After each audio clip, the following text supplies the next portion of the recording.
Hello. Hi. Hi.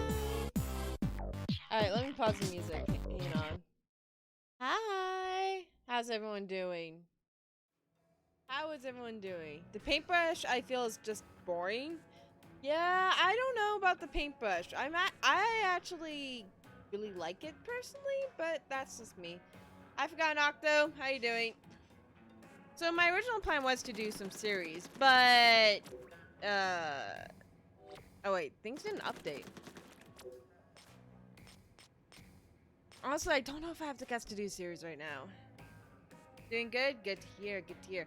Also, next series is going to be Clan Blitz. I don't want to be in the middle of a series while testing new weapons and have to do Clan Blitz, because that's just like, ugh. Do not like Clan Blitz. So instead, why don't we do some Rainmaker? Doing great. I'm glad I got to see a stream. Nice. Boop.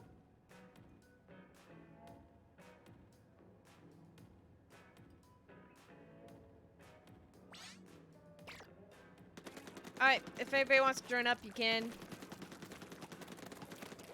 If not, that's cool too. I did mention this on Twitter and on the Discord if you're part of those ones. I am changing how I'm doing the streams again. I kind of want to focus more on doing YouTube videos because streaming is, well, streaming is fun, but it's also making me feel stagnated. So I want to do some pre-recorded content on YouTube, like the Breath of the Wild stuff I've been doing, and post those to YouTube. So streaming is going to go to once a week, and I'm going to put a bigger focus on doing YouTube videos. So yeah. Getting ready to play nice. Where the heck does this thing go? Why does that need power?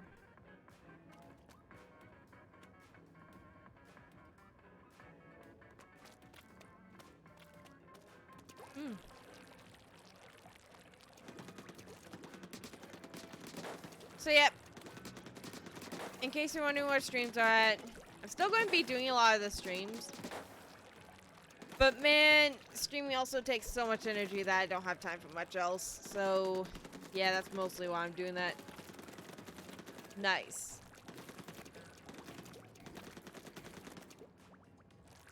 Boop.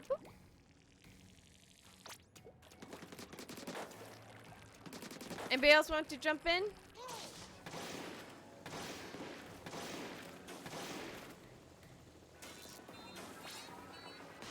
Nice.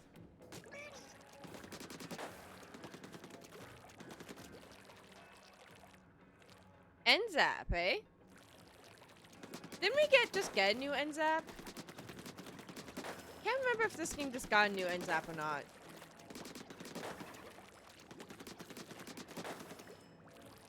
Alright, we'll start with just Chris Ren. Don't have a dock, fair enough. Fair enough.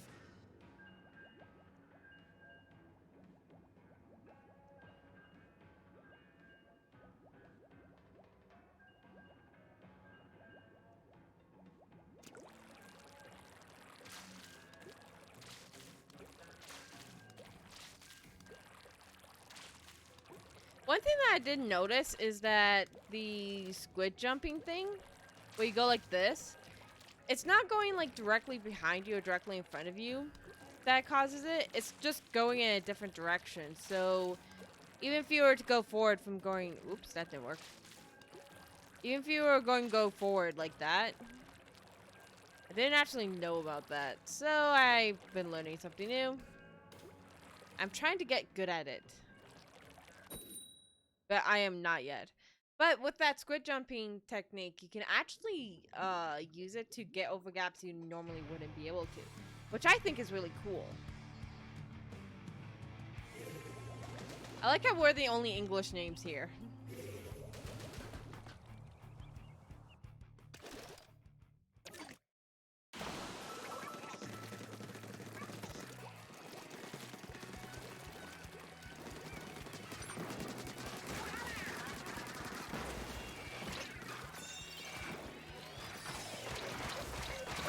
No! Dang it.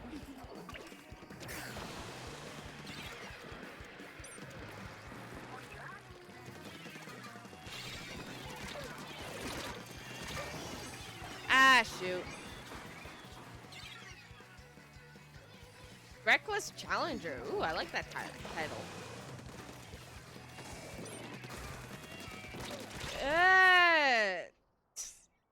Splat them, but splat them too late. Hey you, give me a goofy good vibes! Hi, Ghost. How you doing, Ghost?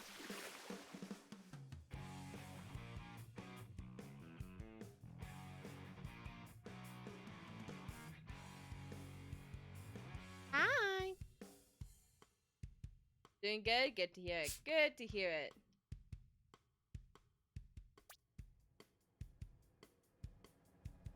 I got one splat and was at the very end when it didn't matter anymore. Jeez. Little tired but good. Mood. Mood.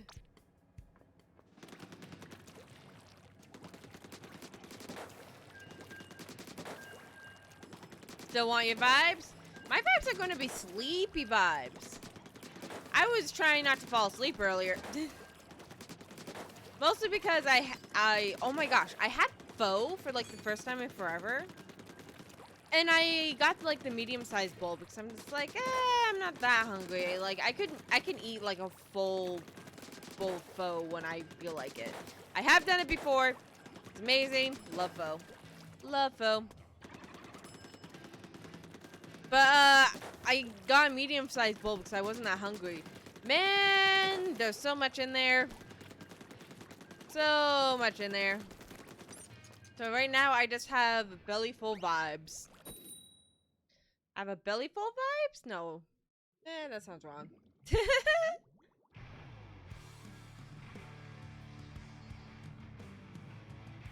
Oh, there's some slowdown. There's some slowdown right at the start. Whose internet's doing that?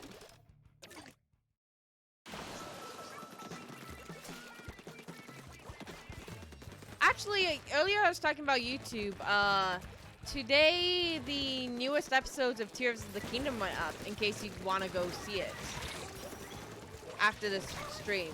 All the Tears of the Kingdom episodes have become like half an hour long because I can't cut them back down anymore, but yeah.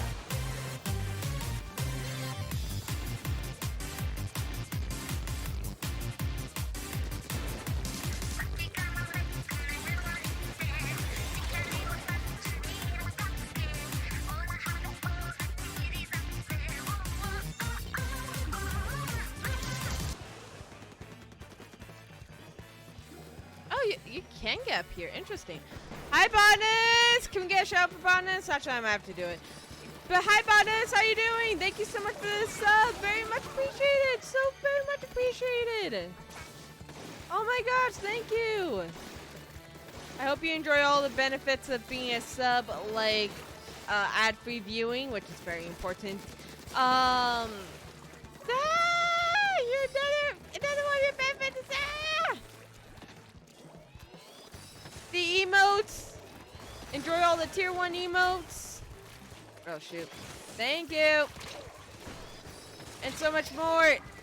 Thank you so much, Botness.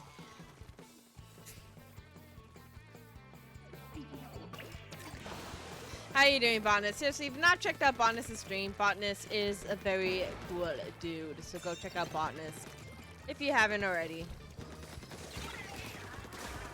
You had a good thing going there, Chris.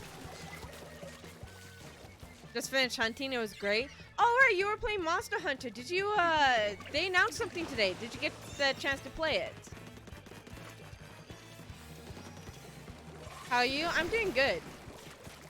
Dude, I went to the library today and I got to practice the ocarina, which is, a musical instrument that I've loved playing for so long. It may seem a little bit weird that I'm playing a musical instrument in the library, but there's like a full-on recording studio inside my public library. So I usually use it to go record or go practice the ocarina. Because you can't do it in an apartment, unfortunately. Anyways, I was playing it in the library and it felt so good to be practicing music again.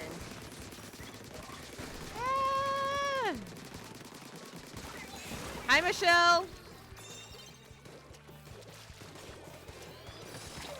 Michelle, I don't know if you saw my tweet, but I realized Idolmasters. I've had it. I thought that was the checkpoint. I actually did know what Idolmaster was before you mentioned it. Years ago when I was a teenager, I used to listen to the Idolmasters covers that used to be all over YouTube. Of course, I think that was before Idolmasters Cinderella Girls Starlight Stage, or whatever it's called, was a thing, but still. How you doing, Michelle?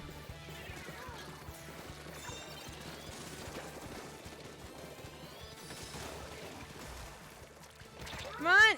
There we go! Didn't see that. That's quite neat. Probably before Cinderella Girls branch was introduced, though. Yeah. Yeah, it was when I was like... Oh gosh, that would have been a decade ago. So that would have been 10 years ago I was listening to Idolmasters covers.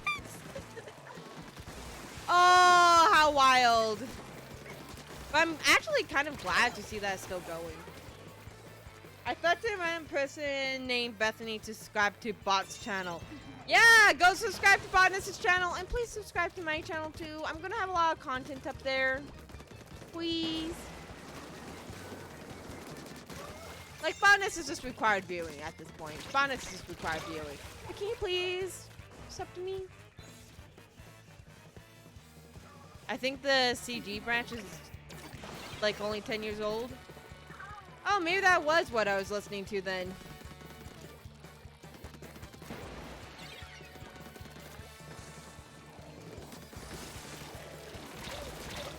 But yeah, a video came up from 8 to 10 years ago about a cover I used to listen to all the time. I'm like, well, dang nabbit. That was indeed something. That's wild. It is wild. That was quite the loss. We put up a really good fight there.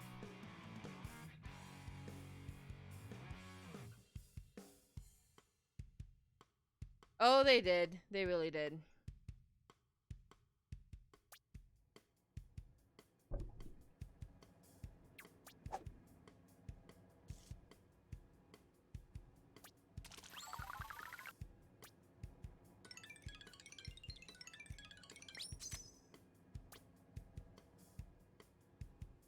Alright, let's keep going.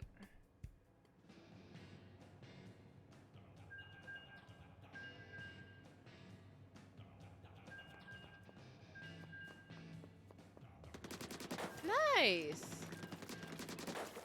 Nice.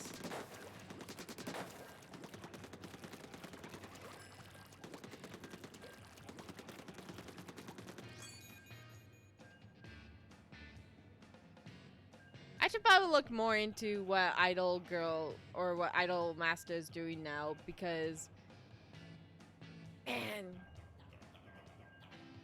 Oh wow, do you remember who to play this game? Do you remember how to play this game? Milliclew! Hush. Hush. I know how to play Splatoon. I know I took a bit of a break from it to play Kirby games, but I know how to play Splatoon. We went and beat all the Kirby games. The only thing I can think now is trying to beat the True Arena in,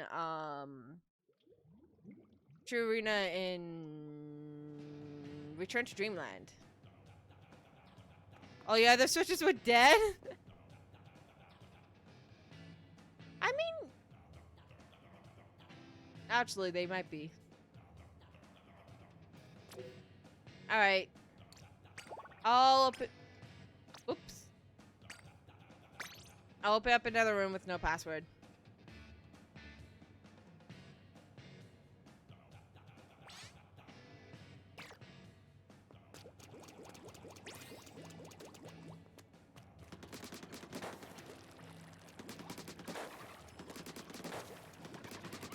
Let's go!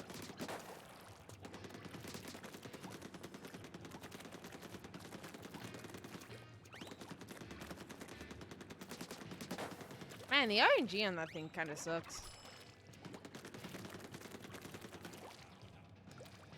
How you doing, Milliclew? How you feeling?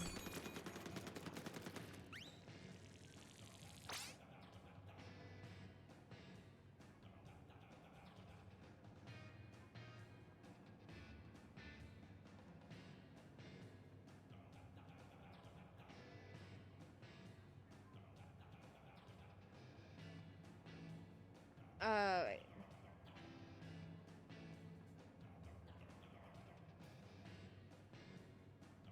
Good, my dog is walking again. Her knees must be went back to place. Yeah, I didn't really post anything on Twitter about that, or like post anything at all about that. Because I didn't want to make people worried, but Milklew's dog had a hurdy. Milklew's dog, I don't know exactly what happened. I've just been calling it getting diagnosed with old. But Milklew's dog has knees problems now. And poor dog couldn't walk and Milkloo had to take Doggo to vet. Pretty much just old. Yeah. So baby Bits had to go to the vet. Had to go to the vet. Now, mind you, this dog is 13 years old, so... The extent my insanity and dedication goes insane, I went from having no friends that Duo liked Idolmasters to converting 5 of my friends into fans and find out which one's like, at least the history with it. Amazing. Amazing.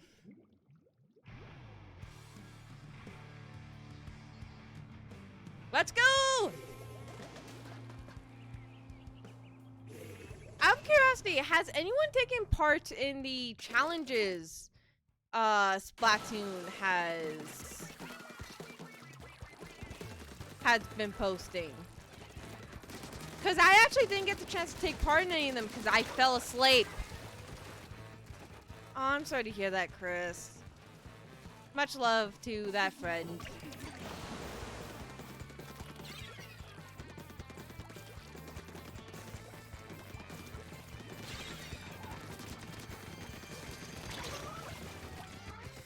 Unless of my skills and talents, I think convincing is very high up there. Whenever I like something, I convert half my friends along with me. Amazing!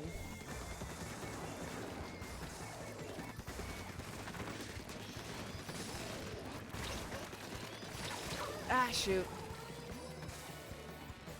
I don't have any right now, unfortunately, because I used all of them to buy a bunch of new weapons that came with the updates, because I wanted to test out a bunch of them.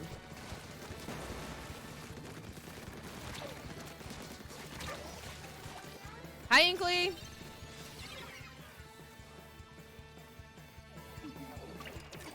How you doing, Inkley? Thanks so much for the splash hydration, Matt. I'll get that to you in a second. I actually only have Pop with me here today, so...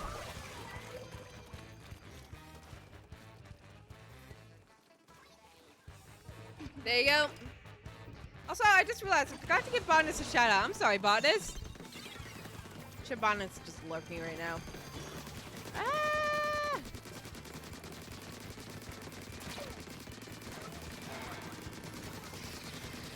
Nice. Not nice. Currently fishing in Salmon Dash. Ooh, fun. There is a big run coming up this weekend. Who's looking forward to the big run? Also, this may be an unpopular opinion, but Splatoon 3 is going too hard with the events. Like, challenges that only last for an hour and a half, big run, Splatfest. There's way too much going on now, or like limited edition stuff, and it's like, it's getting kind of stupid.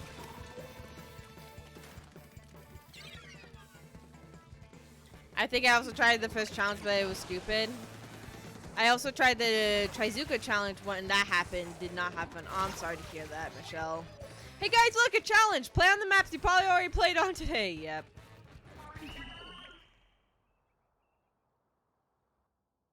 You know, I kind of want to go into Samuan because I haven't been into Samuan in forever. But I also don't know what's in Samuan right now, so...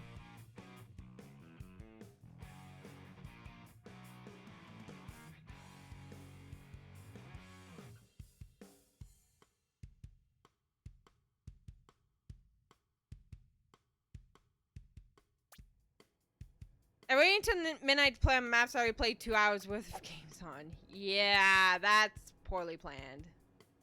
That's very poorly planned. Okay, I think I'm gonna do one more of this, and then I think I'm gonna switch over to Salmon for a little bit. Because I am having no luck with this.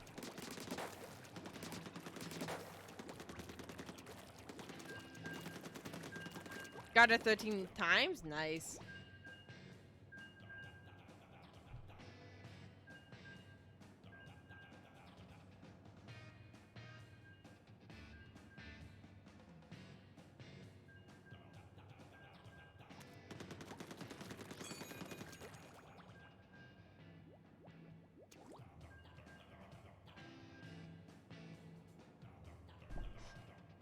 I did the Izuka one. I got it 13 times. Oh.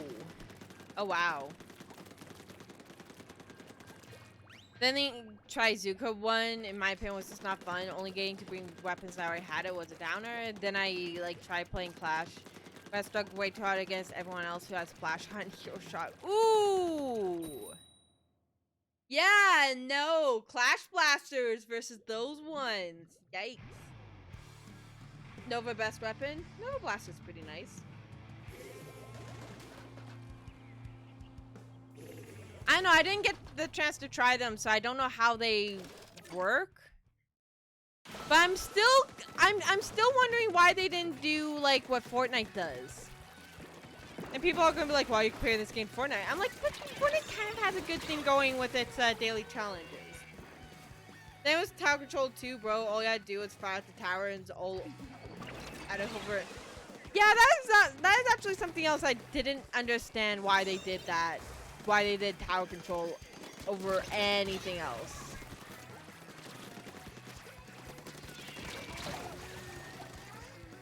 Like, Splat Zones would have made more sense than Tower Control. Climb Blitz probably would have been the best, honestly. Because you can at least strategize somewhat with Climb Blitz. Oof. Again, I think they should just do what Fortnite does. Just have a list of daily challenges. Instead of doing whatever the heck that was. Then again, I didn't play it, so.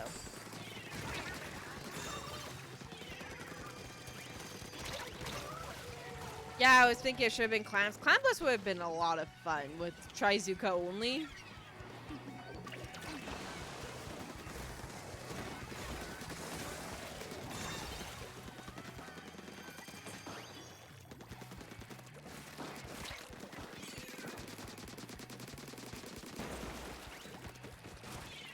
Did I sit? Really?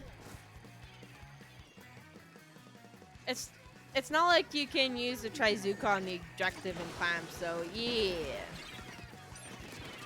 Well, I was thinking if they wanted that to be the case, then that's why they should have went with Splat Zones, because it takes a bit more than the Trizuka and Splat Zones in order to get the zone. So that would have been a much better balance than aim for the tower.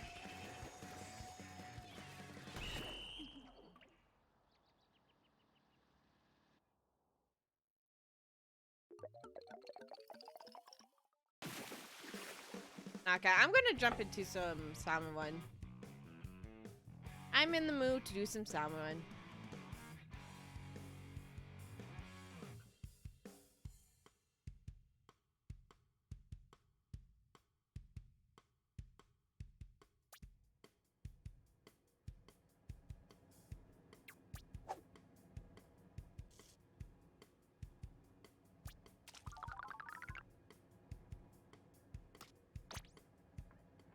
Nice, Chris. Nice.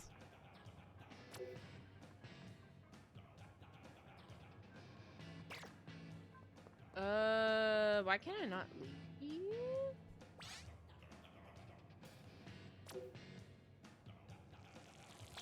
Alright. Time to do some salmon.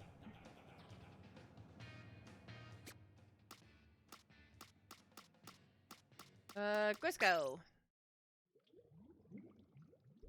Yeah, I don't know. I heard so few positive things about the challenges that at this point I just kind of assumed nobody liked them. And I just don't know what to think about it. I should have checked what weapons are in rotation before I did this. Umbrella, Gal, Dynamo, I think that is, and then yeah. Nice. Okay, so yeah, that's right about Dynamo. Okay, the room's open with no password, so if you want to jump in, you can. It's been a really long time since I've last played Salmon Run, though, so I'm gonna be rusty.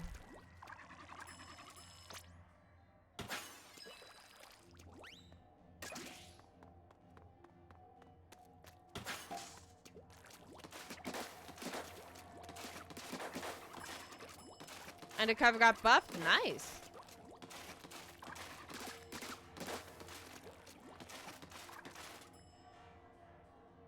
Nice. I haven't been paying as much attention to Splatoon as I should.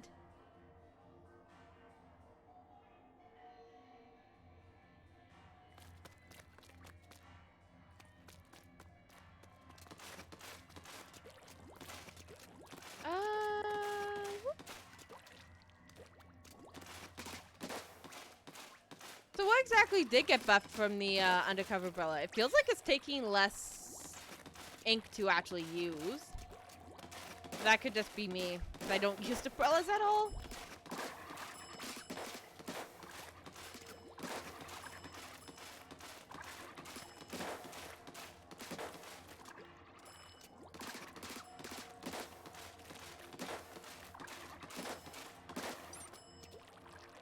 There we go. Alright. Let's out with the two of us.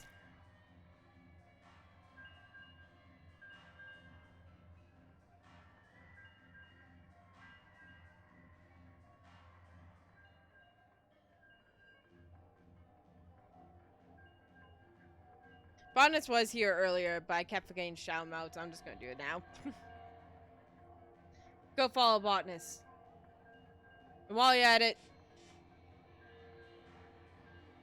whoop, check out my YouTube. How come that button's not working?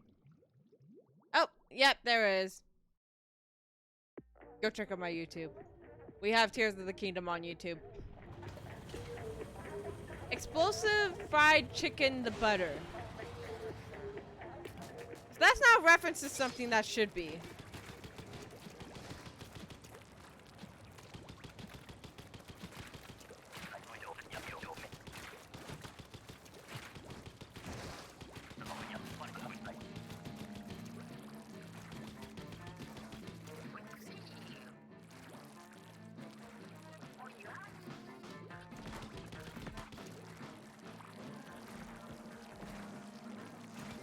Let's go.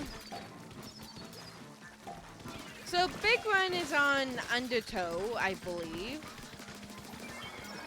Which is definitely going to be interesting.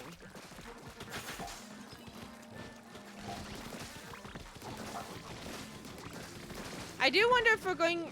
Are we getting the same snake boss we got last time or not? Because they haven't announced a new boss yet.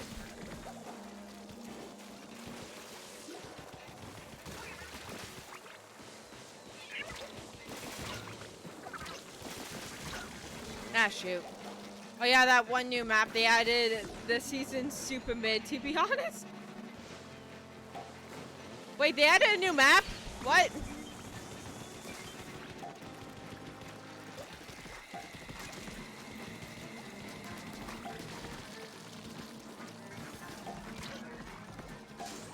Ah, that's fair. Oh wait, the mall map! I completely forgot about it. I never got the chance to play on it. Holy smokes, I never actually played on it, so I have no... How on them all clears? Oh my gosh.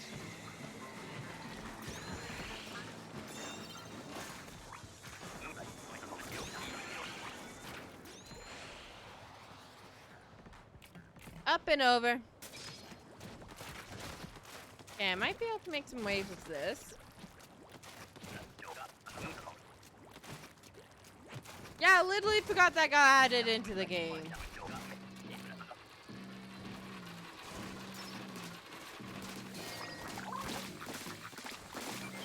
There we go.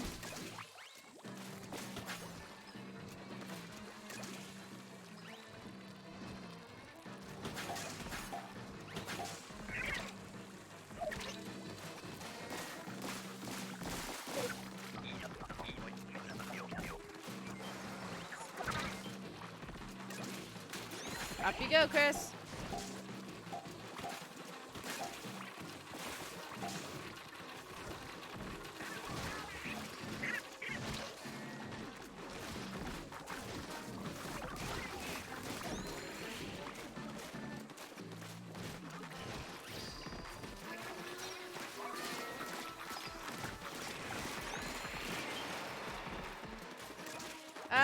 one's still chasing me. They're both now chasing me. Oh no.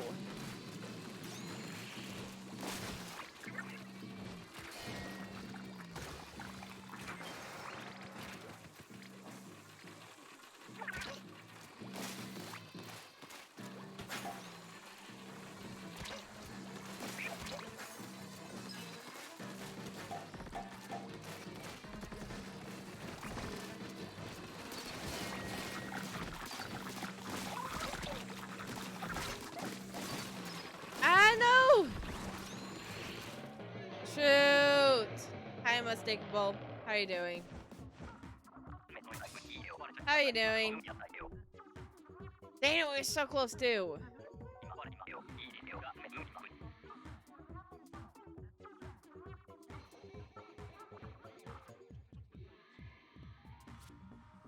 I've literally never seen you play Salmon Run. We were playing Salmon Run.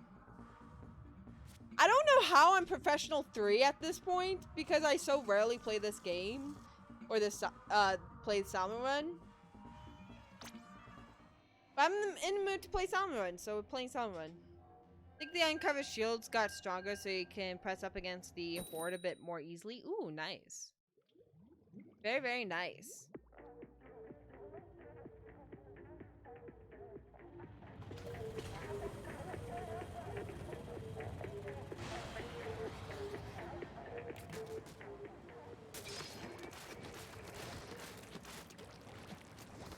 High tide.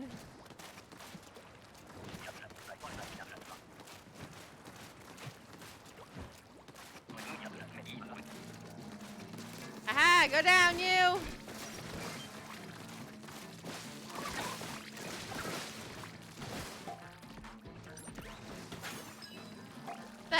Really? Really? Don't worry, I got it. I guess I got the eggs.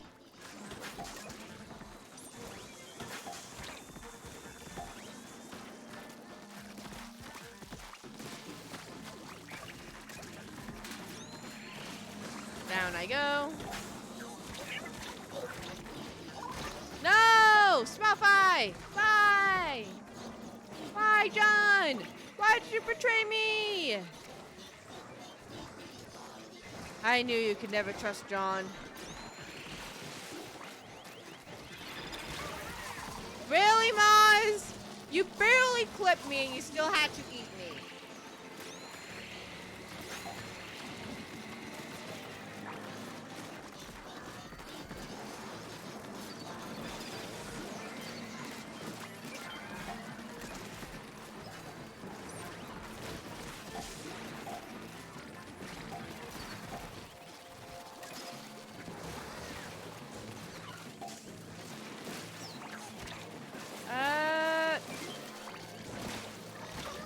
Shoot!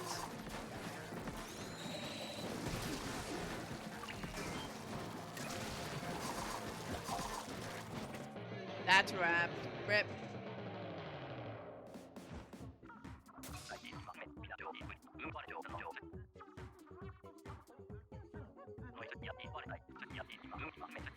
So what has everyone been up to today? I was practicing the ocarina. I need to see if it's possible to actually play any Splatoon songs on the ocarina. I'm actually genuinely curious if it is possible.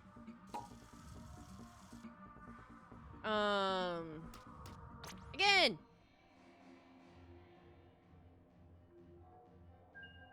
Yeah, gameplay of the ocarina was really cool.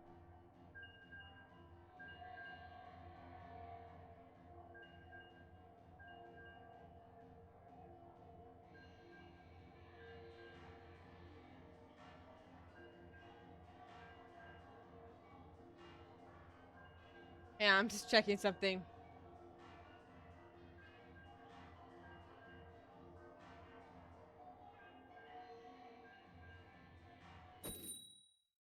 Alright.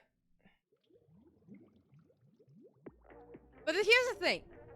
With playing the ocarina, I realized that I don't remember as much as I used to remember about playing the ocarina. So, sadly, I'm going to be spending a lot of time trying to relearn things that I knew back when I practiced it more regularly. Oh, wait, we don't need the space. Okay.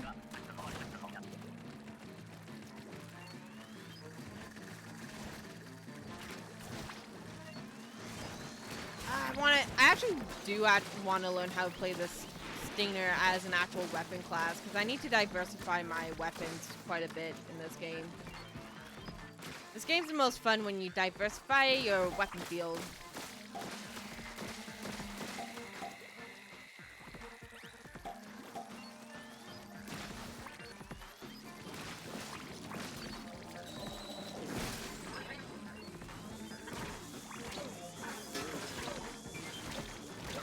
Oh, come on, Flyfish. Me playing Nose and Luna 24/7. Yes, diversify. Yes. I mean, this game, you don't really need to diversify, but I do think it's better if you do, personally. But yeah, it's fine if you just want to play one or two weapon classes. That's fine.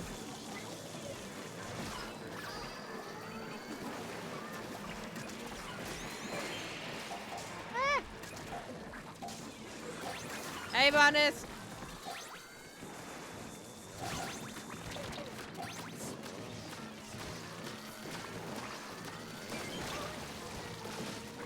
Very diverse. Sometimes I play the L3 Nelson Nose instead of the H3. Great variety. Amazing. Man, we kicked Salmon's butt this time.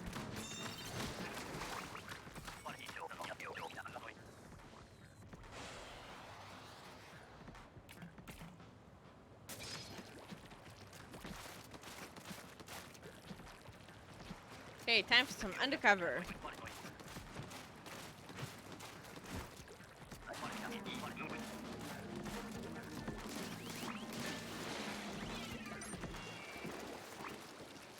I don't think that's gonna work.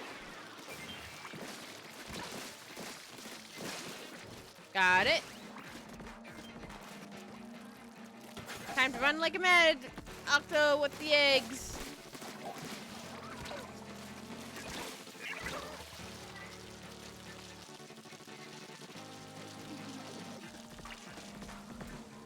I don't know what it is. I talk about having a diverse weapon set, but I have not been able to have quite the diverse weapon set as I used to have in Splatoon 1.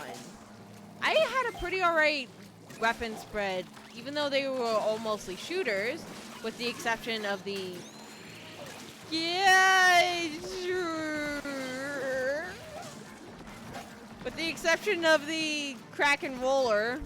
Crack-on Splat Roller, that is. But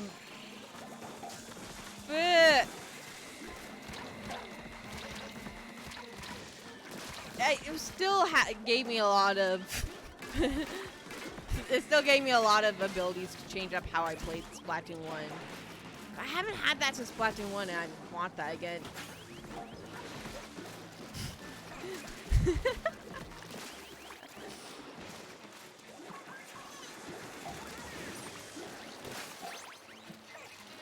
Oh my gosh.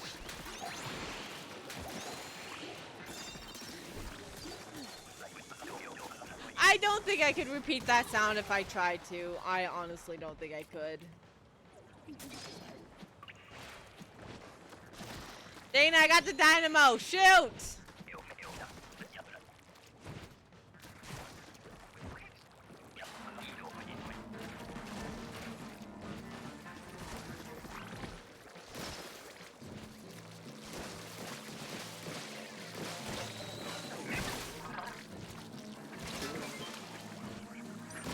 Ah, no! I love the gradual. What's wrong with the dynamo? I suck at playing it. You see, the issue isn't with the dynamo. The issue is with the player, and the player is mad.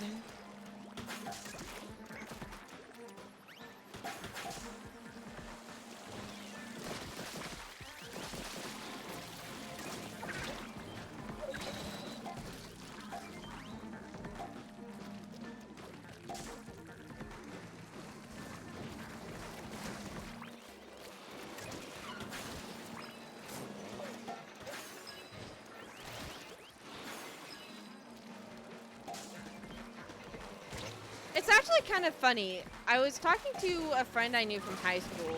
We're on and off with our contact quite a bit as of recent.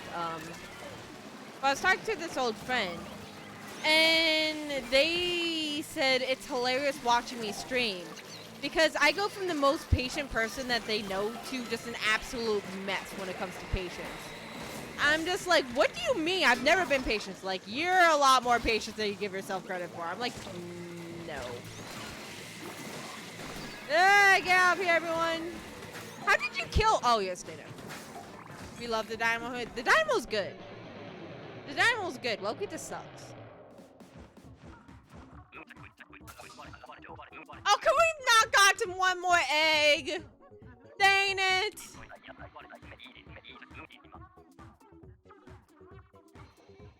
I wanted funny number. The voice crack though.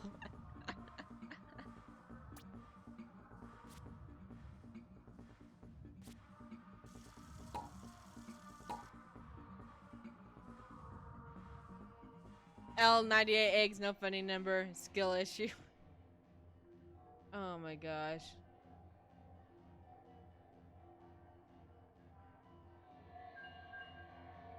I wanted one more egg. I wanted 69 eggs. I want to be the person that you learn in math class. Actually, funny story. If there was in one of my schools, I believe it was actually one of my high schools, which was a Christian-based school, I believe, or was it Catholic? It was one of those. But they had a policy that said if a student ever gets 69% on any test or homework assignment, the teacher must find a way to take away a point from their a point away from their test, so then that they get 68%.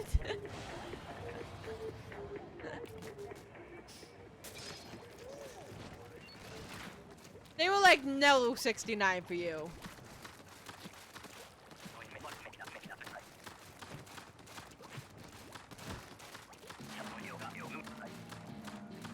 I would hate to be at that school. They were interesting. If I recall correctly, it was the same school that was perfectly okay with Pokemon cards one year. We got a new principal, and then the principal said that if you dare have Pokemon on premises, I will expel you. And I don't know why she did that.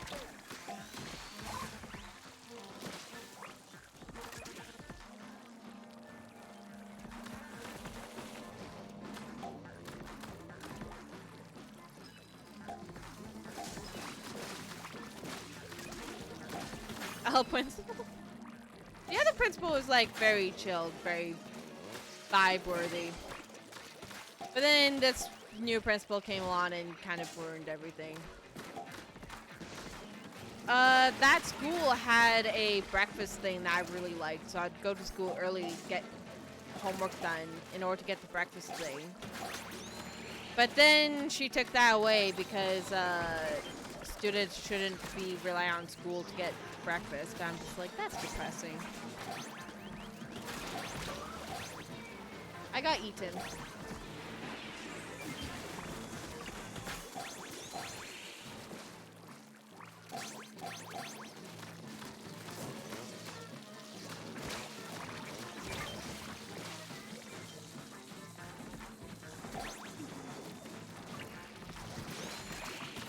Well, that wasn't really the purpose of the program.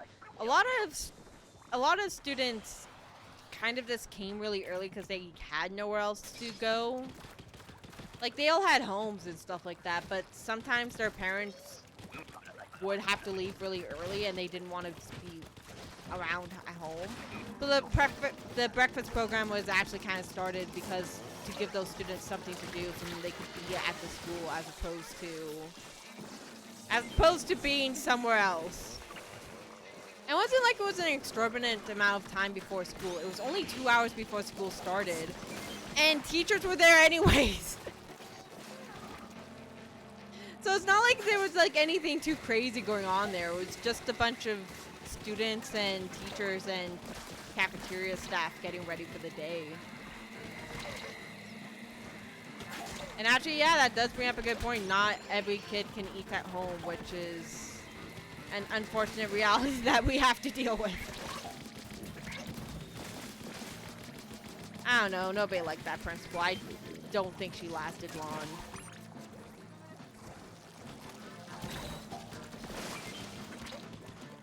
Aha!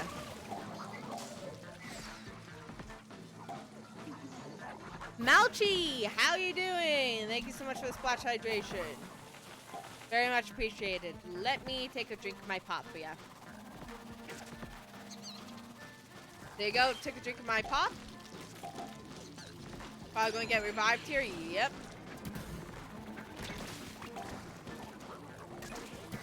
Thank you so much. I hope you're enjoying the stream.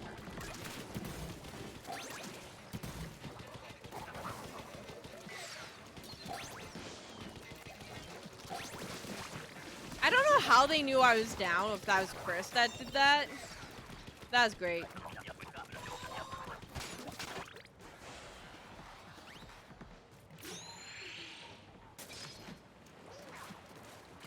Final round. Let's see, can we do it?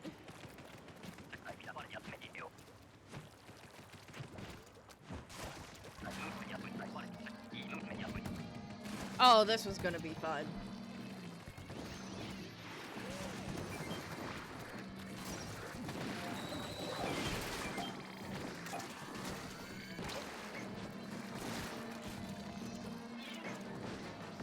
Is that a game you're playing, Malchi? What type of game is that?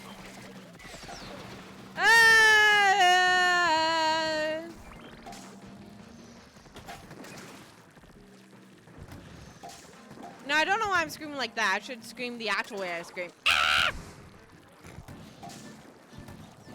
I'm sorry for headphone users that weren't expecting that. Ooh, that sounds like a lot of fun. Arcade style racing game. Gotta love those arcades, right? Those arcade style games.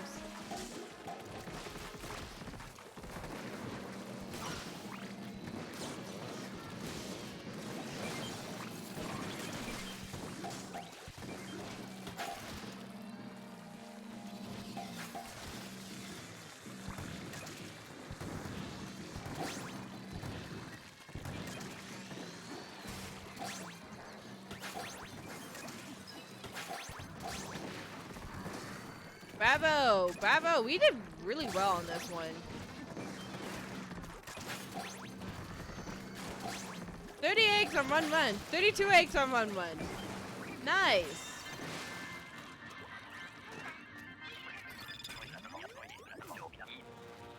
Woo! Let's go!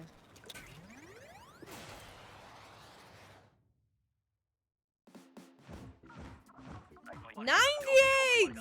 Heck yes! Oh, we love to see it, right? We love to see. GG, GG. Oh, heck yeah. 23 eggs, not bad.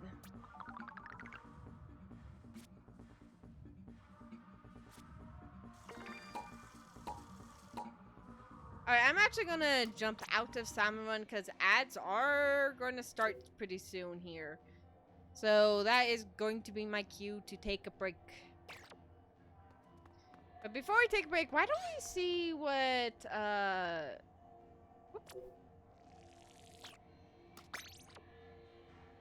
why don't we see what we got for rewards? And yes, I'll be doing more Salmon because we're getting really close to getting a big guy.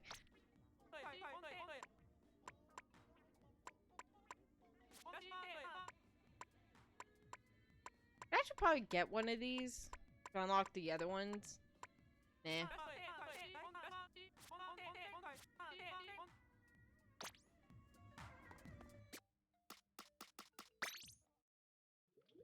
Let's see what I got for the general store. Because I did upgrade my catalog. I just got more tickets. One button. What the heck is even in the catalog this time? Food ticket, pack of cards. The outfit doesn't look too bad. Then we got more stickers. Emotes. Oh my gosh, it's a Game & Watch! Oh, that is so cool that they put the Game & Watch in this game. They do have some other references to Game & Watch in this game already. I just find it cool that they actually brought it into, like, the actual lockers. Oh, that's actually kind of cute. I like that. Mystery box. More emotes. Nice. Intended entertainment system? That's actually kind of funny. The other one's called Play and Zerb. I actually really like that too. Food ticket. Another cool outfit. Supreme Ness. I don't know if this was supposed to sound like the NES or if this is a reference to the fact that one of their RPG characters is actually named Ness from Earthbound. But I also think Earthbound was a Game Boy game, not a... No, it might have been on Super Entertainment System. I don't remember. But Earthbound's a fun game. I really like that game. Captain Cap. That is really cute. I like that. 8 squared game system. Instead of the N64, 8 squared game system. That's amazing. We got more. See-through game youth. See-through game youth. Game youth. I love that. Now I'm just trying to find more parodies. Do they have the parody of the DS in here? Cubic gaming system. Okay, that was kind of basic, but that not as good as the other ones. No, they don't. Do they not have a parody of the DS in here? Ah, oh, that's a shame. That's a shame. We need a parody of the DS. Anyways, I'm gonna jump to break for a moment.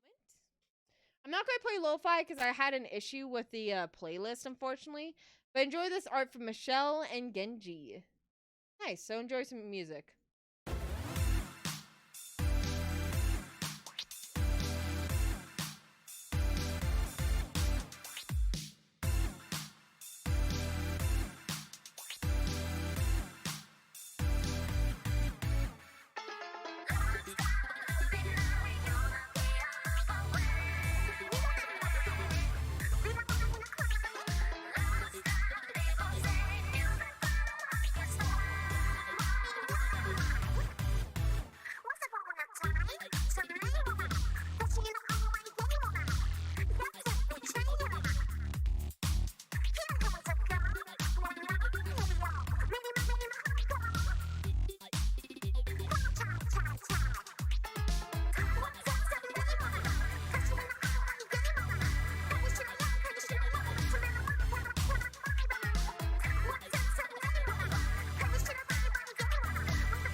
Hey, I'm back.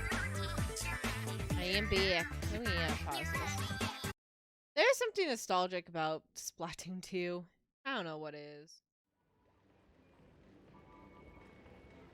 But you see, I'm in recon mode because I wanted to see the new map because I've actually never seen Barnacle and Diamond Barnacle? I don't know what it's called. And honestly, it kind of feels like a bigger Wahoo World without the gimmick of Wahoo World, so I don't know how to feel about it.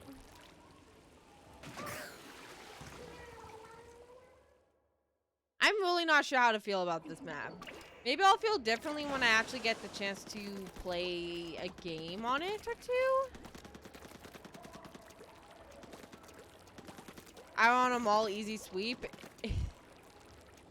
I mean, the details are pretty nice in this place. It's just...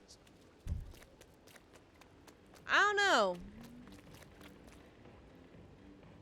I don't know, this does feel like a regular, like, thing you would see in a mall, but it's like... What are the long hallways that goes into, like, other parts in the mall? Like, this is just one big room. It's not really so much a mall. It actually kind of is a Tetris shape, and it's... I don't know. I'm not the biggest fan of it, I'm gonna be honest. The one that we got the last time, I believe? Not last time. Whenever we got Brinewater Springs, I think that was the best addition. I still love Brinewater so much. There's like no strategy. There really isn't. Barnacle and Dime. The map is kind of just flat and barren, so it's hard to push back after getting riped. Yeah.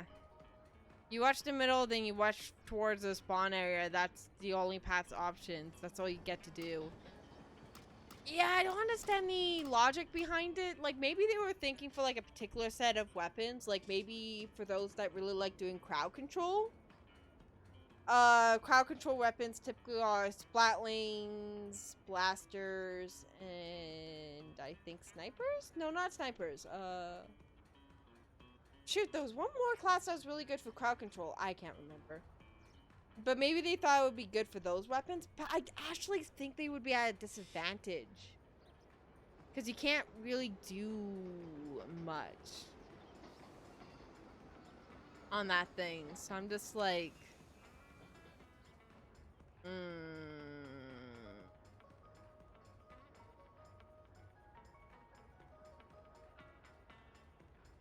For some reason, coming to mind now is Anchovy Games.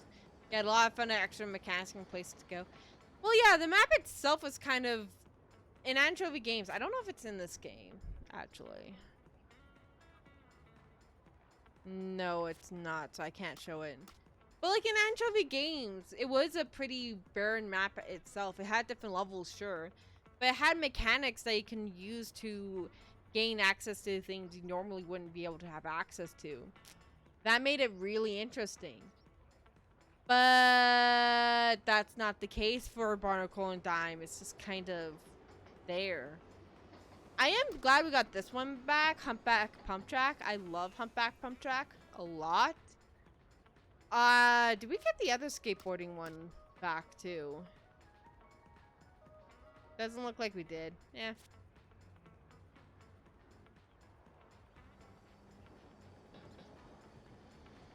Yeah, fair enough, fair enough. I don't know, man.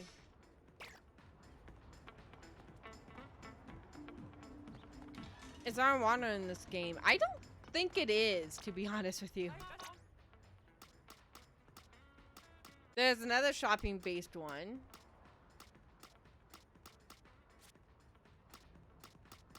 No, it's not.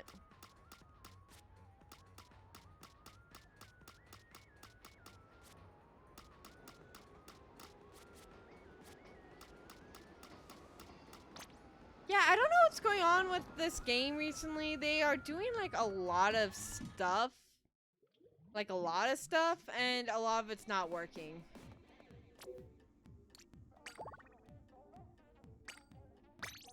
And I don't know how to feel about it.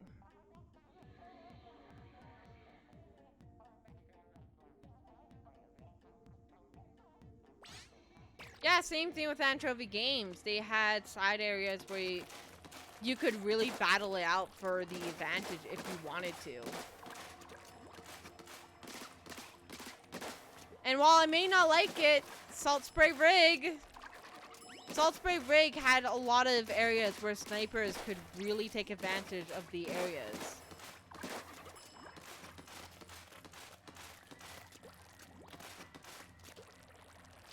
I don't know, I don't mean to sound like a very negative Nelly about this whole game right now. It's just, there's been some choices. Salt Spray had the halls, the marine area, the bottom area. There were tons in plain passing. Yeah, and if you were good with the sniper, you could actually take advantage of a lot of those areas and choke people back quite a bit. There were a lot of choke points in Salt Spray, which made it a lot of fun. Although I still hate it. Salt Spray is still one of my least favorite maps.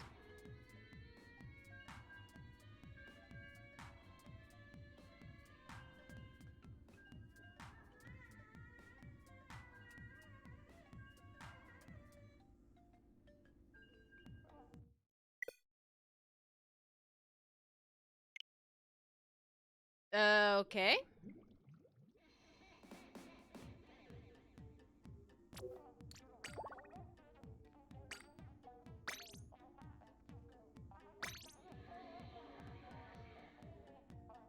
The untouched ones anyways. I don't think Mahi Mahi is that bad of a map with the changes they made to it. I really don't.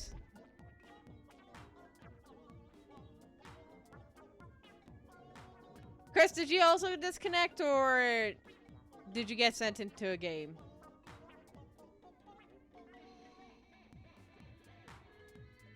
Yeah, it was better before, but I don't think it's as bad as everyone makes it out to be.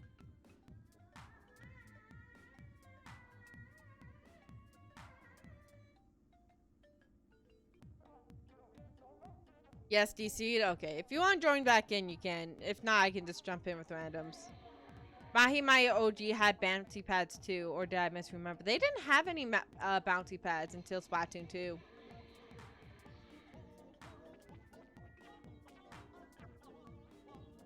I'm pretty sure all the gimmicky stuff was only in story mode until Splatoon 2.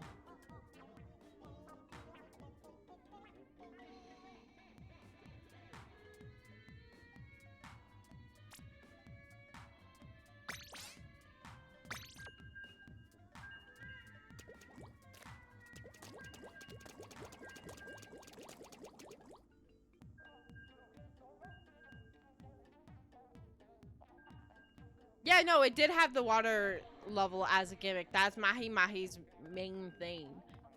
Was that it would have the rising tides. Watermelon. Hi, Io. How you doing, Io?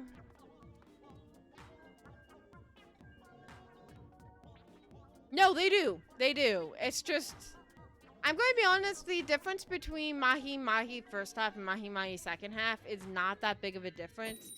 It's more so the ability to walk. I'm good. Just finish up the first part of my animation. Ooh, can I ask what program you're using?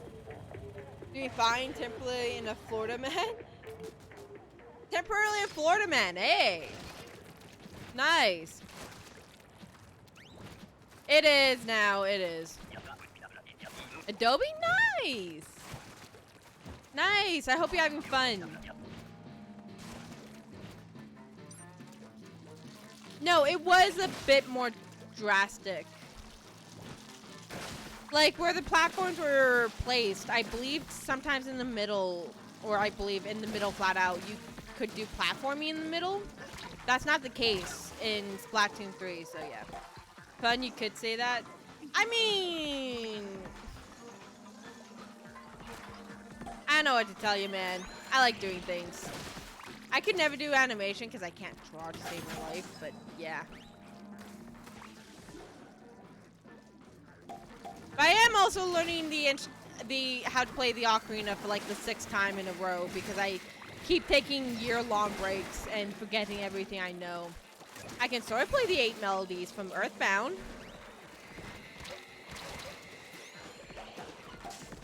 Oh, nice, IO. Nice.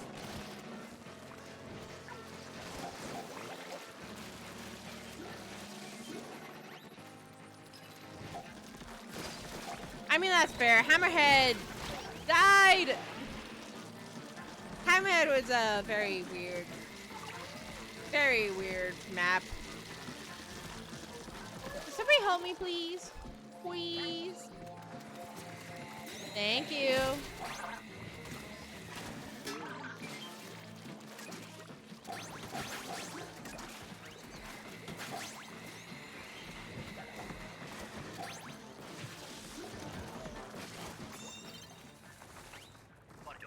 Prawn Pit hasn't come back yet, has it? I don't remember. Were they planning on bringing back Piranha Pit? I would love Piranha Pit back. I love Piranha Pit. Nah, it hasn't? Fair enough.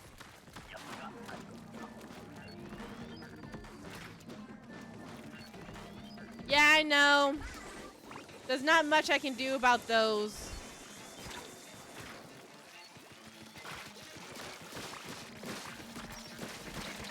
I tried to limit ads as much as I can, but there's not much I can do with some of them, so.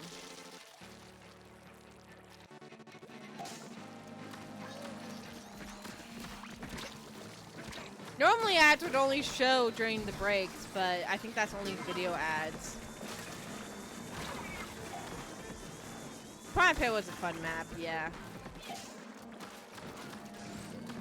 Me and in fact I could get 16 VR bombs combined on that map. Really? Oh my gosh, that is so cool. Talk about pro strats. Don't you hit me like that. Jeez, you chum. They do. I really do wonder what's going on with Twitch right now. It kind of feels like Amazon's pushing them to be more profitable, which is no surprise. It's Amazon. But at the same time, a lot of things is kind of bad for what the Twitch ecosystem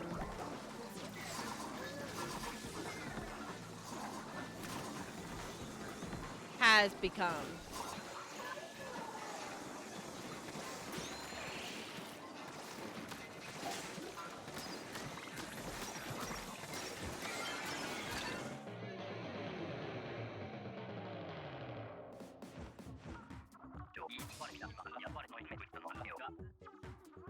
Yeah, I kind of wished that instead of having, like, even though I don't like Salt Spray Rig and Mori Towers can be iffy, I kind of wish they would just go with the Smash Ultimate route and just add everything. All the old maps. Because even if you don't like the old maps, like, there is still some value to Salt Spray Rig. Salt Spray Rig is still an excellent map to learn how to snipe on.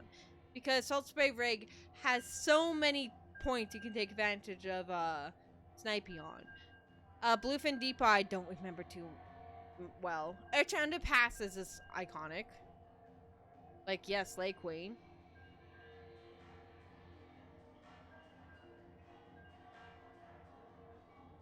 Splatoon Ultimate 1?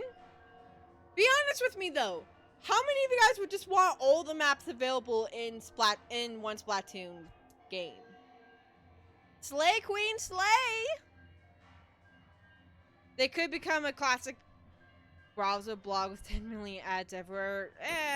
It is what it is.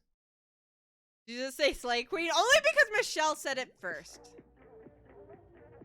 Help Splatoon Ultimate for real? Yes. Yes. I think it would be fun. I think it would be fun. Plus, the map combinations you could get away with. Oh my gosh.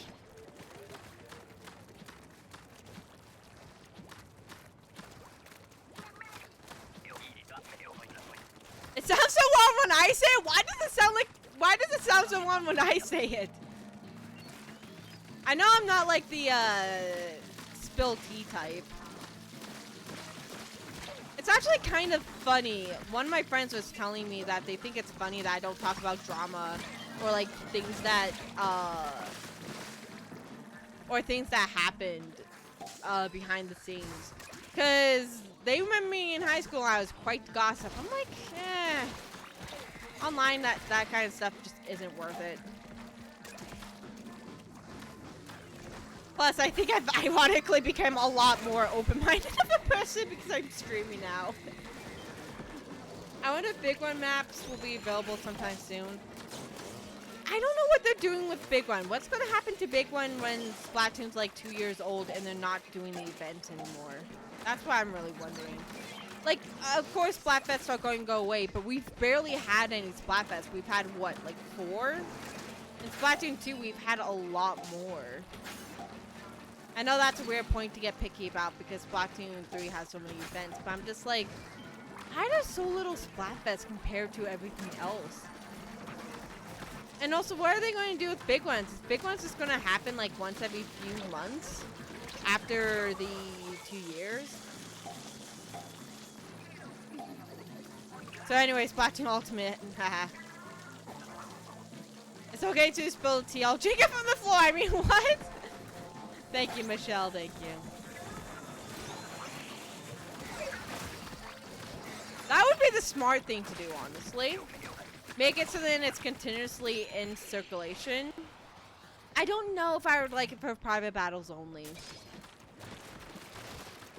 I really do feel like there should be a Splatfest mode where it's just a public battle, but you get to play by Splatfest rules. Because I'm going to actually miss the tri-battles when they're gone.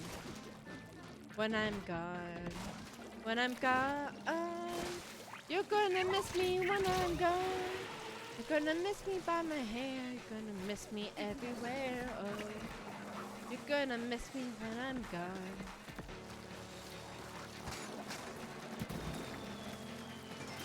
Look, you know the copyright. I'm singing it so poorly, they're not gonna know it's that song. So I don't think it matters. Plus, technically, that would be a cover, and it would be protected by fair use because it's a cover. Well, we wouldn't copyright this if it didn't suck. That's not what I meant, but yes.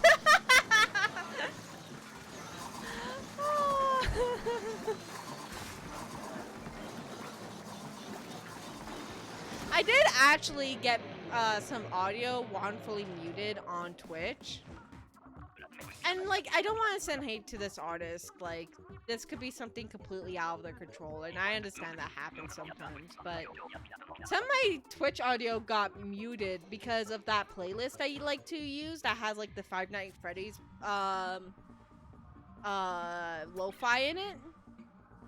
That got copyright not struck, but it got claimed by an artist that does not have anything to do with that playlist. They're not on the playlist. They don't make any music for the playlist. They don't do anything with that playlist. So I'm just like, what the heck? That FNAF Lofo? Did you forget about this, Michelle? Yes, I have FNAF Lofo that I play every once in a while on stream.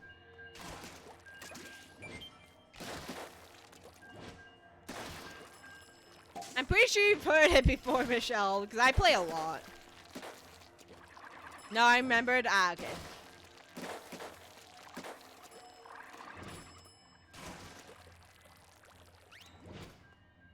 I don't know if it's gone, because I don't know what song it actually copyright struck. I'm pretty sure copy struck a original song from that thing, not an actual, not the FNAF one. So yeah.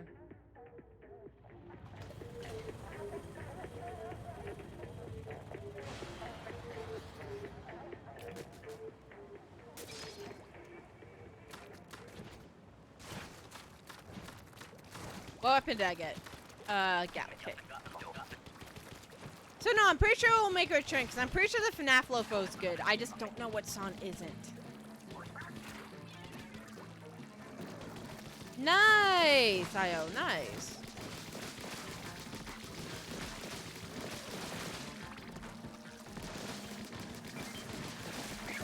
By the way, in case people missed this on Twitter, Discord, and earlier on stream, I'm gonna say this again just because I want to make sure people understand this and at least hear about it somewhere. Why are you blocking me?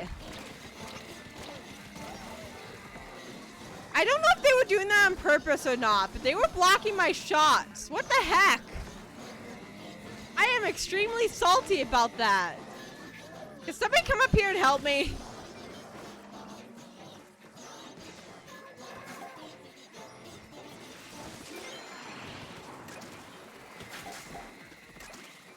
But yes, I'm changing the way I stream again. I'll be streaming once a week on Twitch, and the rest of the time I'm going to be focusing on pre-recorded content for YouTube. So right now we've got Tears of the Kingdom going up on Wednesdays. I might change the days, and then stream days are only stream days, and then YouTube uploads are uploaded on Monday and Fridays. So that way everything's all separated into its own days, and people should be able to remember it easier. But I haven't gone that far yet into thinking about that, so yeah. I mean, streams aren't going away, Michelle. You can bring up Simipour anytime you want while I'm on stream. Heck, you can even at Loki the Octo Simipour if you want to interrupt my real life with Simipour. I probably shouldn't have said that because you'll probably actually will do that now. Help me? What? Thanks for the idea. Oh no. Oh no. What have I done? What have I done?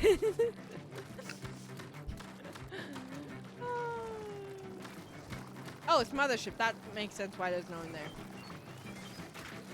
But no, streams aren't going away. They're just going to one day a week. A lot of things happening on Twitch right now is not making it very easy for creators. And while my main goal never really was to make money, I do realize that there's a bit of stagnation on Twitch. So I'm trying to see where else I can put my eggs, so to speak.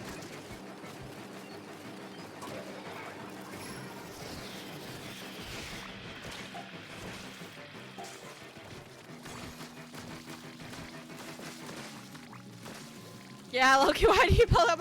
I don't know. I really don't know. Some part of me thinks it's just really funny. But other parts of me is just like, why'd you do that? You know that's gonna happen.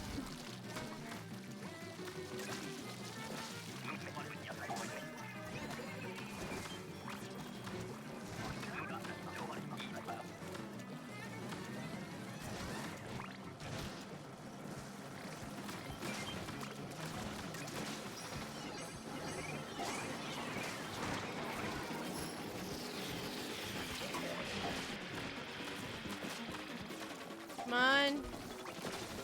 And we're out. Oh no, we're not. Yay! Yay! I'm going to go on Twitter and have say multiple tweets. That's just me adding you saying Simipour and schedule them. Oh yeah, you can schedule tweets. I forgot about that.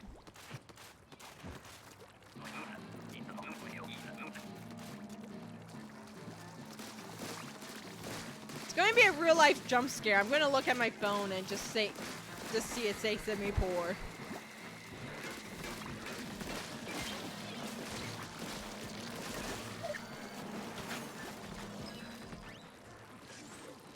Simipour's jump scare? Oh my gosh, that joke is so old. For those of you who don't get it, I'll let you in on it. For my 1K follower special, I decided to open up Pokemon cards with a face cam. And with like an actual face cam, not with the VTuber. The VTuber is actually pretty recent. And when I opened up a card that was Simipour, I was like, oh, look at this card. It is Simipour. And everyone's like, what? Like a Simipour. Like, that's how you say your name, right? It's like, no, it's Simipour. And I've never been able to live it down since.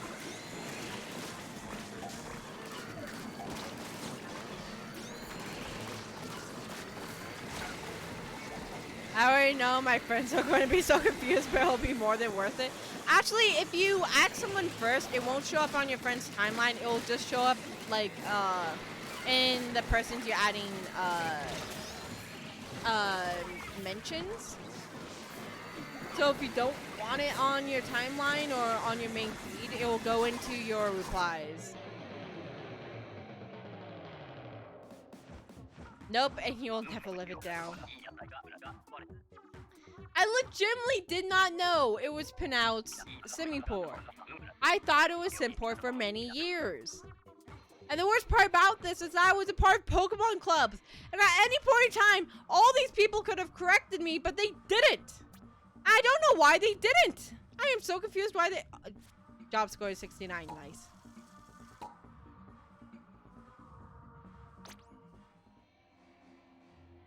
I'm still absolutely shocked that nobody corrected me. Help, maybe they found as funny as me? So they just let me think it was Simipour for years just to laugh at me? Honestly, it's my life. It makes sense.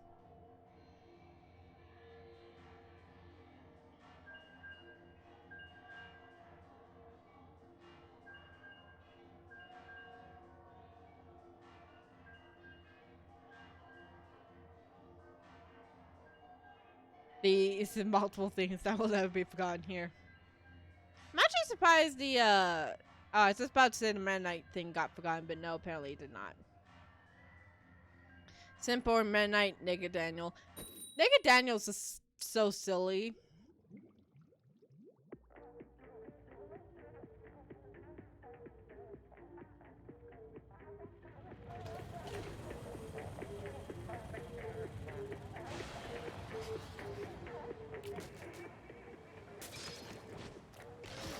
Brian is Rogue's son.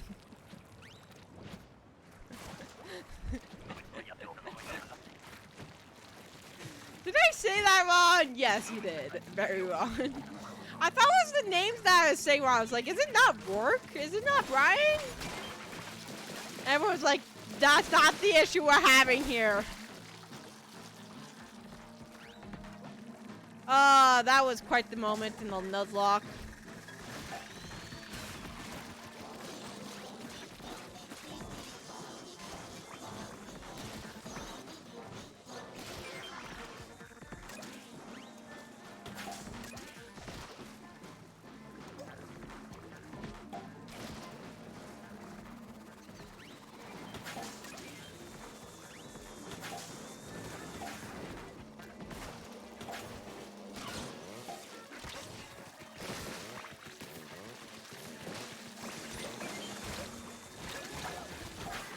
I messed up, so no one was just trying to make it even funnier.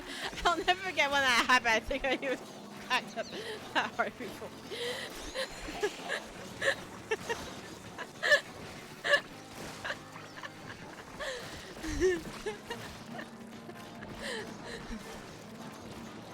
You know what? I'm pretty sure that happened in Brian's gym.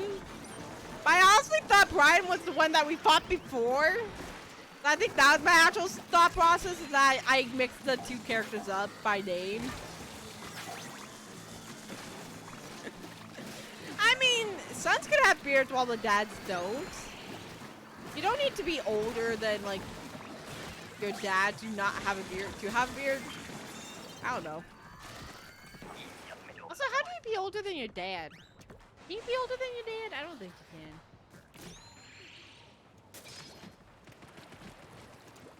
I should probably stop talking before people realize I don't know how babies are made. Okay, we're not going to dig into that, please. No.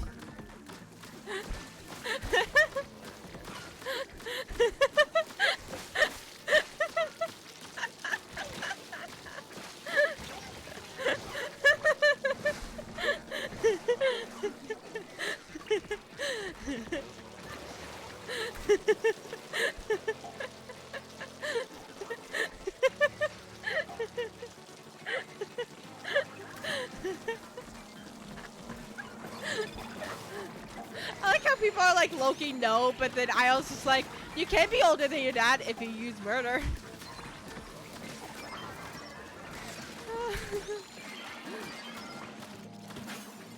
Can you adopt someone that's older than you though? What?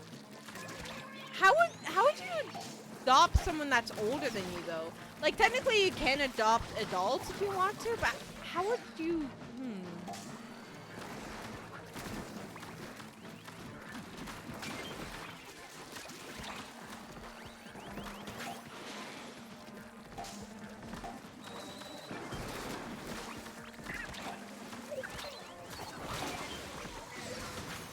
Adopt your friend's grandparents?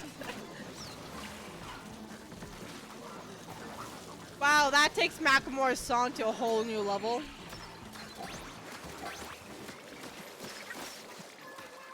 I wear your granddad's clothes. This is freaking awesome.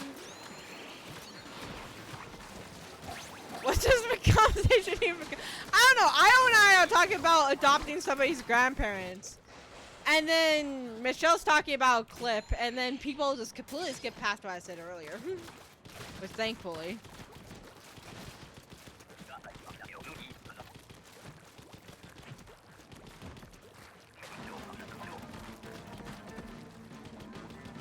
Fun fact, when we learned about jeans in school, somebody, the teacher was like, can somebody tell me what jeans are? I'm like, they're the funny pants you wear. I just let it out to the funny pants you wear.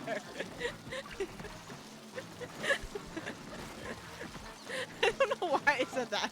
Wow, I was rude. I was a rude little squid back when I was in school.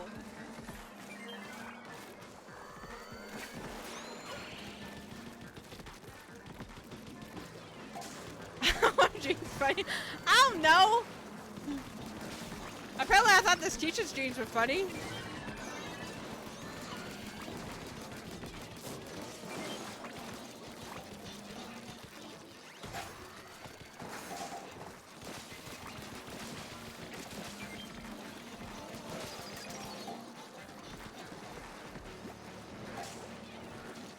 This pants, yeah. Pants are in themselves funny.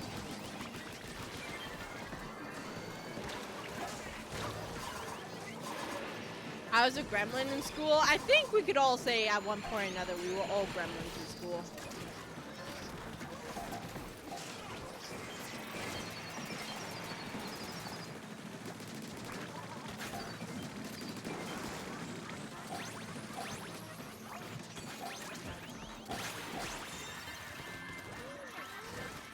Oh, it's time for the big shot.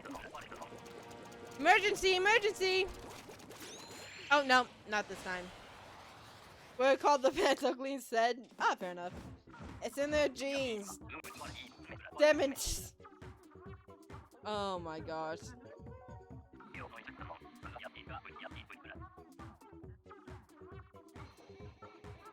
Going to take a break? Okay, I can do some randoms.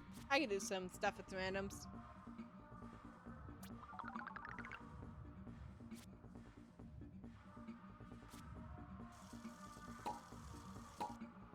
Well, on this stream, actually, I think that's enough sound run for tonight. In this stream, either we're making complete sense and we're having fun, or we're making absolutely no sense. Nobody has any context, and everyone forgets what they're doing. What is done? What has been done?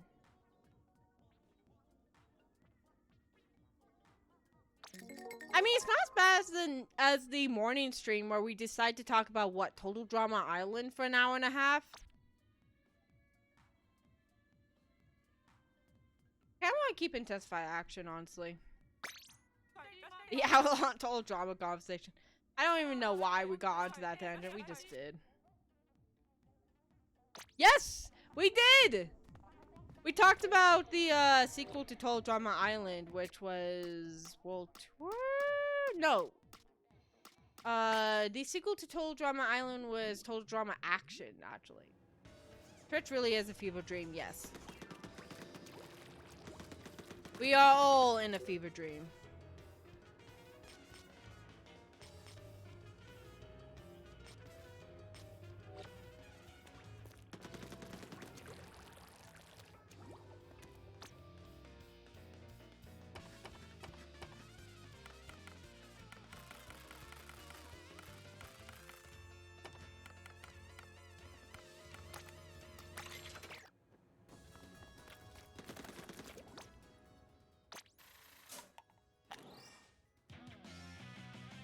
Buoyant S Blast 92 user.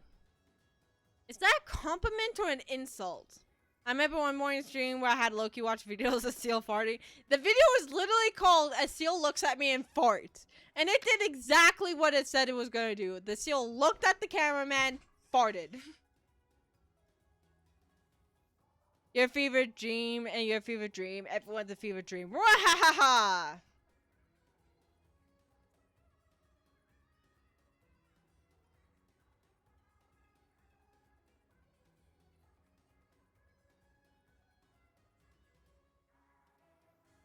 Yes, it did. Yes, indeed it did. Let's gamble. Oh, I probably should not have gambled, actually, now that I look at it. Ooh, I got the brickworm! Yes! Yes! Oh, I love that! What is my splash tag right now? Altarian... I kind of want to change that. I also want to change the background, but I don't know where I should make the background be. No, actually, I'm going to do that. I'll keep the badges the same. But I want to use the bookworm title.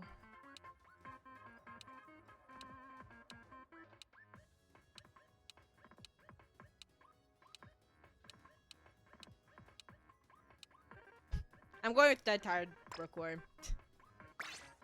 There we go. That's me now. I'm a Dead Tired Bookworm.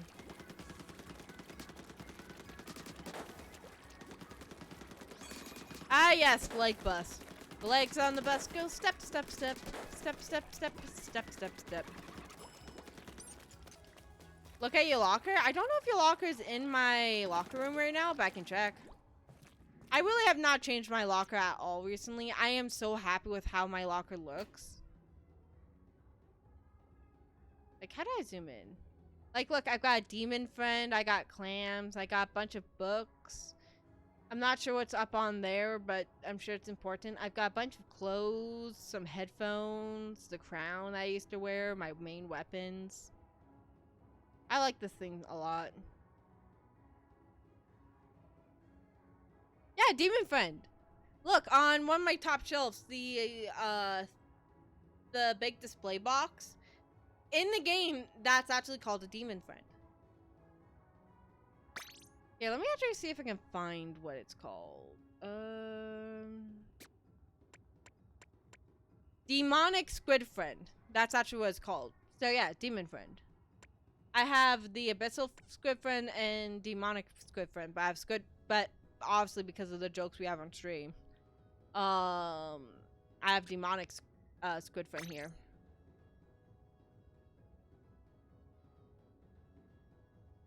Anyways. Whee!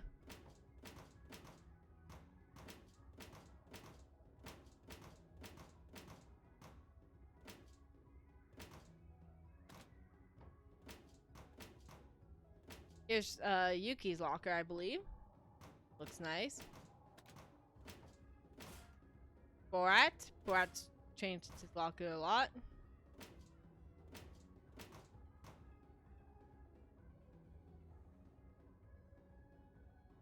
Sorry, Chris, it doesn't look like your locker got into my locker room. Sorry about that.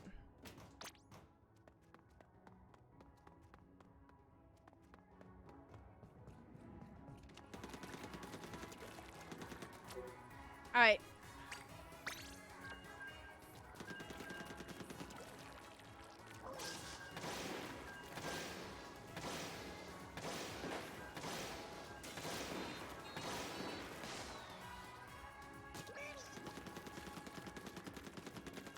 I do think eventually I am going to go into open to practice the paintbrush and the splatanas.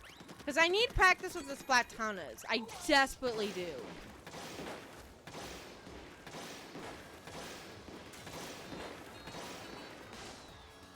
Enjoy your dinner. I am still so full from the pho I had at like 4. Not 4, like, actually at 5 I had pho. Still so incredibly full from that. It was so much food. I loved it. Yes, splatanas! I've been seriously considering maining the splatanas. I've been seriously considering it. I am enjoying the Splatanas so much. Oh, yeah, the Splatanas. The Splatanas is, probably one of the better newer class weapons that they bought in when they started bringing in newer weapons.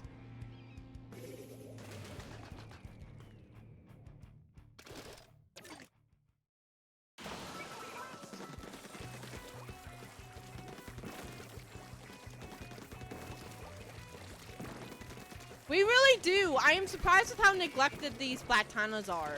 Because the Dualies got like a bunch of new weapons right away. Okay, got rid of you.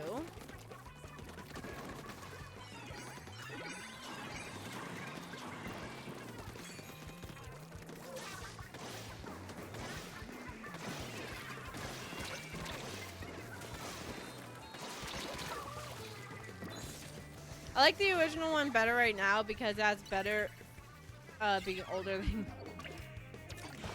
than your dad. Is that what we're gonna call splatting people now?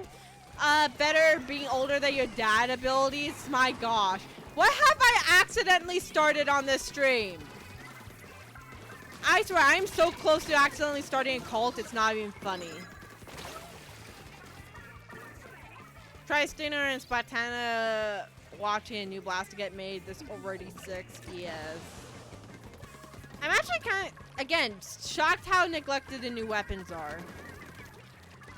I was actually considering for a long time to play Cult of the Lamb on stream because you can actually add your followers as cult members into, if you connect it to Twitch, you can actually add your followers as cult members inside the game.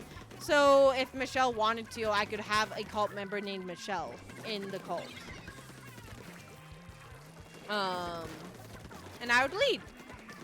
But there's some things about that game that is not gonna fly.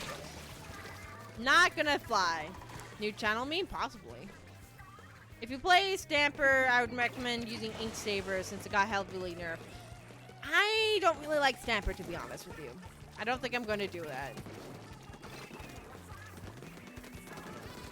Yes, I know too well, Michelle. I know too well.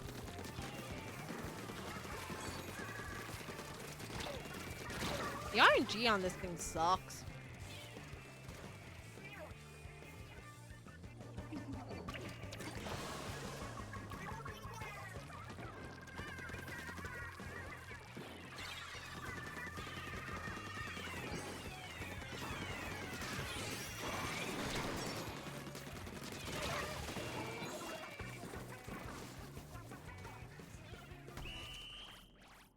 But yeah, I don't think I'm gonna go through with playing Cult of the Lamb, unfortunately.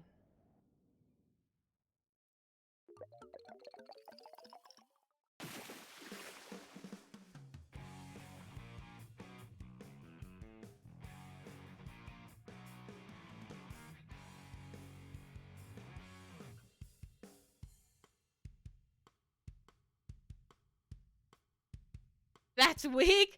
10 cult is weak, eh?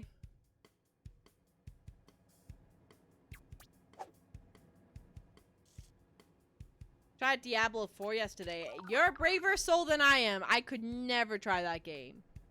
Absolutely not. I'm gonna try one more battle here.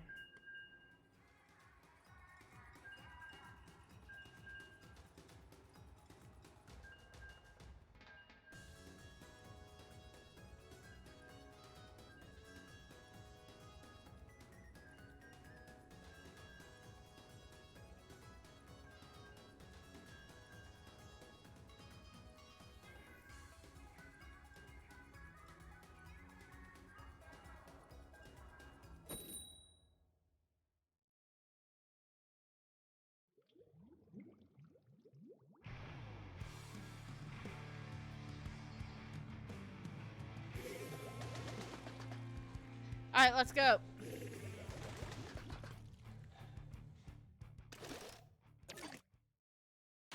Look what's back! Hop back to Pump Track! Oh, we're going really classic here with Splat Attack too. Nice. too.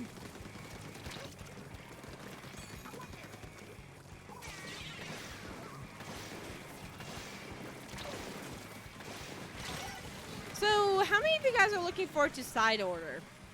I know we basically know nothing about Side Order. But man, I'm still really looking forward to Side Order.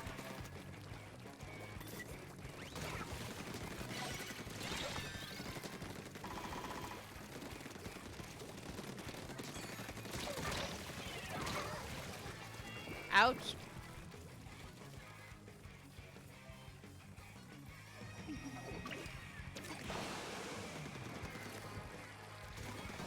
I'm actually kind of interested because I'm actually kind of interested to see what they're going to do with Pearl and Marina's relationship. Because a lot of fans read Pearl and Marina's relationship as romantic. Which, I mean, valid, they do have a really close relationship. I'm wondering if they'll actually go out of the way to confirm that, or if they'll kind of not.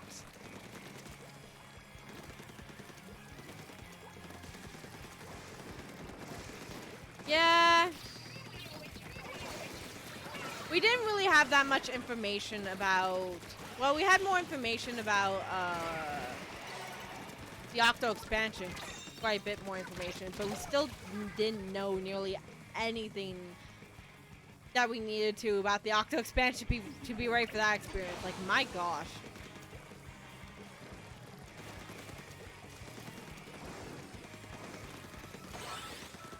But then that leads me to the question, how many people actually do want the Perlina ship to actually be real?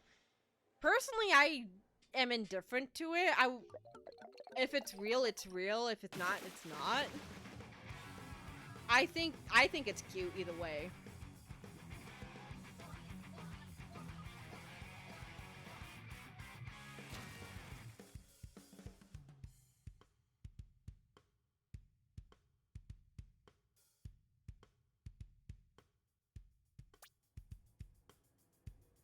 But I don't mind if that happens, yeah. Hard to say, honestly, but there's a lot of people that do ship it, from what I know. There are a lot of people that ship Callie and Marie together, which, will always remain feeling wrong to me. I do not understand the shipping between Callie and Marie, to be honest with you.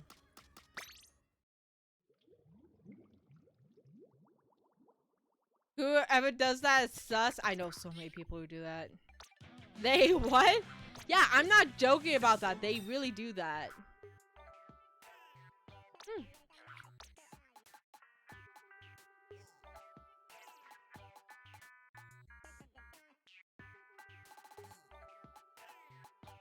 See, those are the people we don't want in the fan spaces. Fair enough. Fair enough. Those people should probably take a second think and touch some grass. I'm about to commit crime against whoever ships that. Right? Because, well, Callie and Marie are not sisters. That is true. I will acknowledge that. They're not actually sisters. But Callie and Marie are still cousins. So because of that, it's still kind of wrong. Hey DJ, how you doing? Seriously, get your hands off of them! Hi, we're talking about shipping right now, in the Splatoon fandom, and we were talking about one that we weren't particularly happy about. Thank you, Inkly, for the shout. Seriously, if not checked out DJ Particle. DJ Particle is absolutely amazing. Go check them out if you haven't already. And we got another raid! Hi! I'm sorry if I messed up your name. Lurio Lee Dragon, how you doing? I hope you had an amazing stream. Lurio Dragon, thank you so much for the raid. Very much appreciated. I think shipping besides that nasty is relatively minimal. Most of what I've seen has been Perlina and Ship Fry. Yeah, the shipping has been limited just to the idols, thankfully, so yeah. And Captain Cuttlefish and shoot, what's his name? The bad guy. Not Grizzco, the other bad guy. Help, okay, that one too, yes. DJ Octavio, there we go. Yeah, people ship DJ Octavio and Captain Cuttlefish. And I kind of do agree that there is some lore implications behind that one. But they could have also been really good friends. But yeah, it's the shipping in Splatoon is very minimal and very small. DJ Barkle and Louie Dragon, what are you guys doing? How's your stream? Do you guys have a good stream?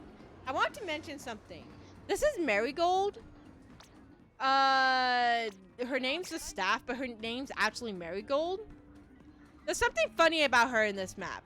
So you can see her over there, but the recon guy is gone, right? Now the recon guy is back. But if you go back over here, Marigold cannot be in two places at once. So if you get too close to one location, Marigold will rush back over there to help you with that one, but while completely being gone from this area. I find it freaking hilarious that they actually did that.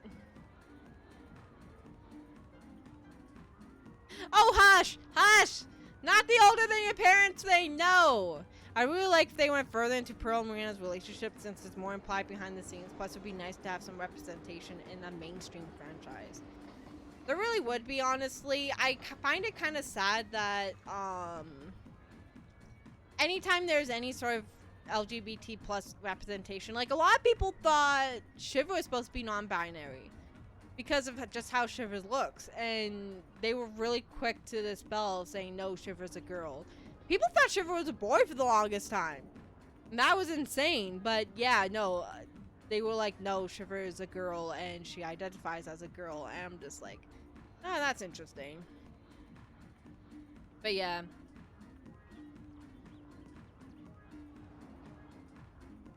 Not that others don't exist. They certainly do. I once saw Callie x Big Man. Really? Callie and Big... I don't know about that one, man. I don't know. The power of headcanons is a lovely one. I believe in she, they, Shiver, yes. I definitely do think that if you were going to make the argument that one character in Splatoon is non-binary, even though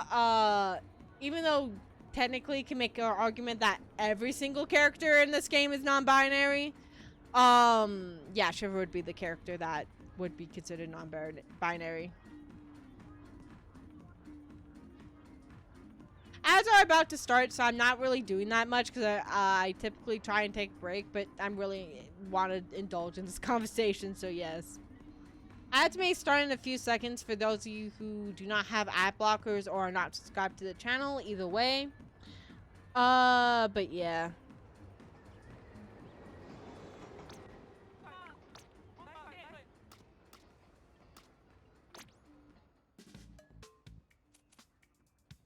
I've been trying to win against these AIs like 10 times on each one, but my card decks just aren't that good.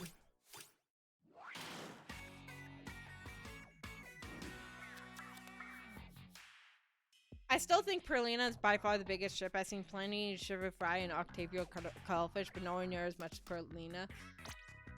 Honestly, I really like Perlina as a ship, and there's parts of me that hopes it's true. Purely for the fact that Perlina would actually make a really good ship for Splatoon as a whole. There's something that's kind of special about Perlina that I don't think can really be explained. Which is really weird to say, but also kind of makes complete sense. If you think about it.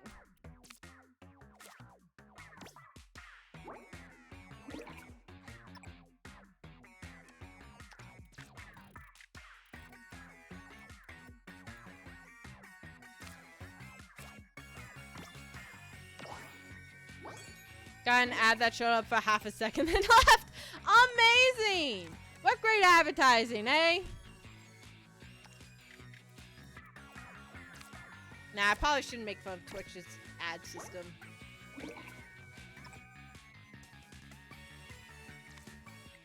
I'll admit that I am a Perlina fan myself. I would love to see it happen, to be honest. I think there's at least a chance. I really do hope that there is a chance. Perlina is just something special, honestly. I will stick by my guns by that. If they try and do something like they did with Frozen 2, where they try to break up the main pair, I will freaking cry my eyes out. I will be so sad. There will be no recovering for me if they do that.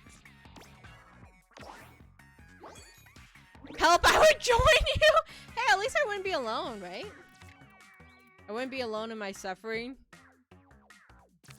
But I don't want Prue and Marina to break up because they're so great together. I'm gonna have to pass this round, shoot. And the dude's actually pretty far ahead of me. Oh, I got a point somehow.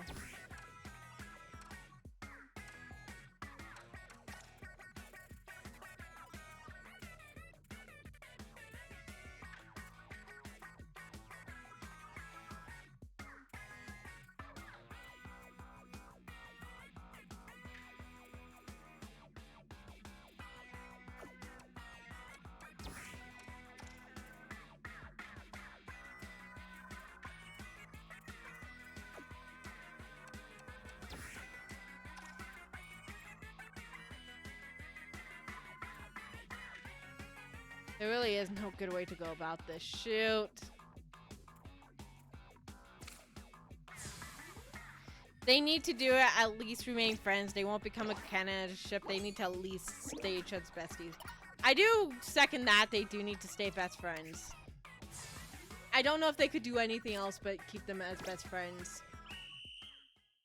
Man, duos splay off and starting to be a cliche. I would love if they gave a different message saying that the duos relationship could still be really special and work. Yeah, it started off with a Disney thing where Disney... First, it was Toy Story, wasn't it? That was the first one to do it, and then Frozen did it, and then Wreck-It Ralph did it. And it started just becoming this thing that I'm not sure why it keeps going.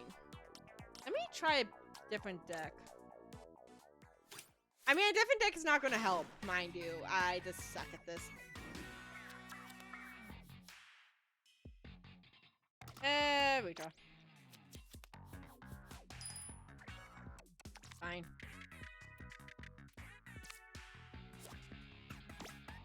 But yeah, I'm not quite sure why it's becoming such the cliche it is. And it's kind of bothersome.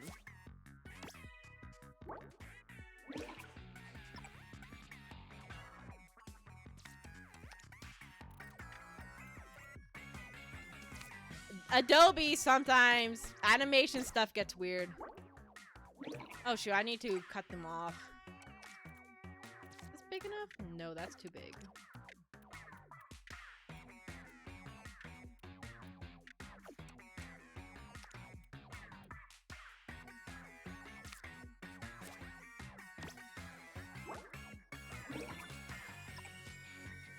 Yeah, I can at least limit their movement. There you go, now they're completely choked there.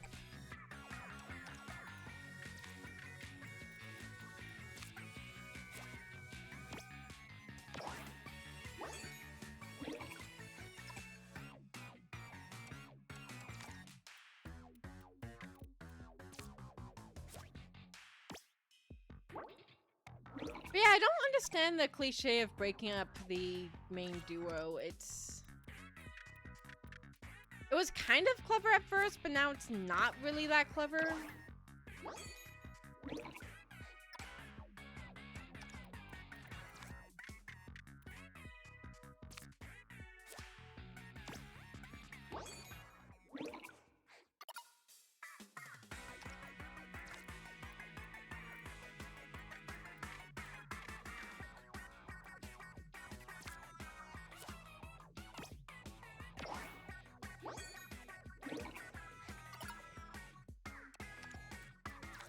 Okay, I'm totally going to lose this. I need to practice more of the tabletop turf. I'll admit that.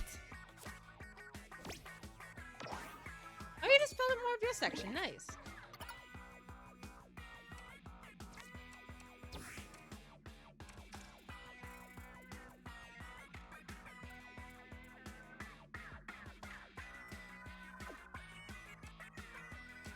Have a good night, Io. I hope you have a good sleep.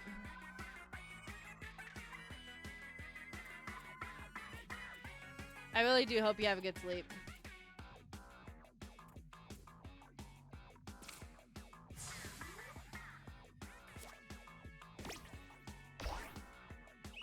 I only won that game because of luck. Alright, ads should be over for basically everyone now.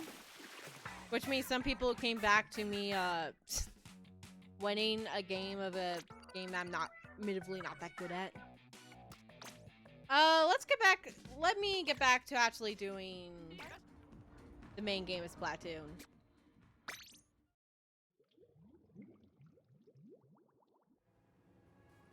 Actually, out of curiosity, has anyone seen that Puss in Boots movie? Because I want to go see it, but I don't know if I should. It should be on Amazon Prime now. Where the heck did I get this? Oh, let's go. Okay, then.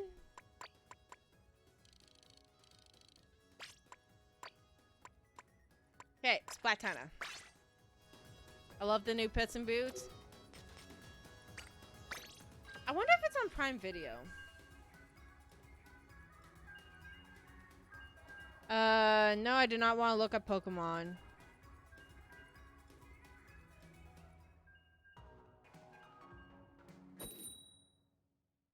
Oh, it's only available to buy on Amazon. Posted Golden for DreamWorks. DreamWorks did have some very good movies for the longest time, but then for a little while they kind of became subpar.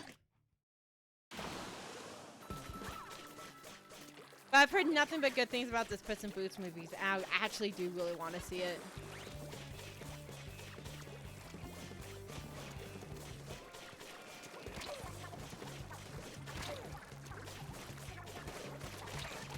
Shoot, I got distracted.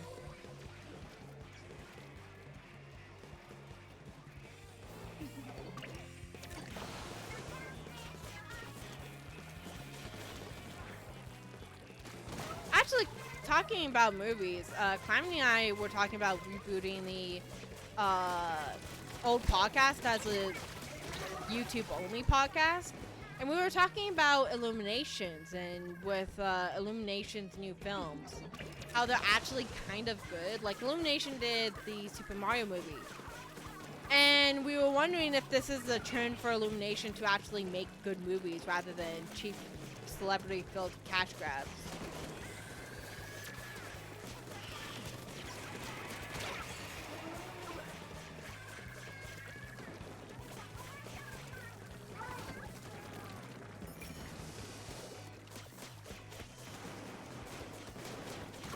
There we go. I spotted a hot noodle. The sentences I say because of this game, man.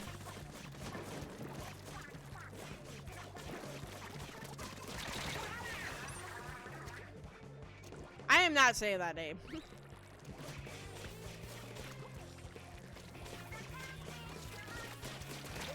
Ah!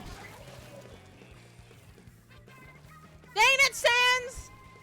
Was bad enough you beat me in Undertale when I tried to do a genocide run. Now you beat me up in frickin'...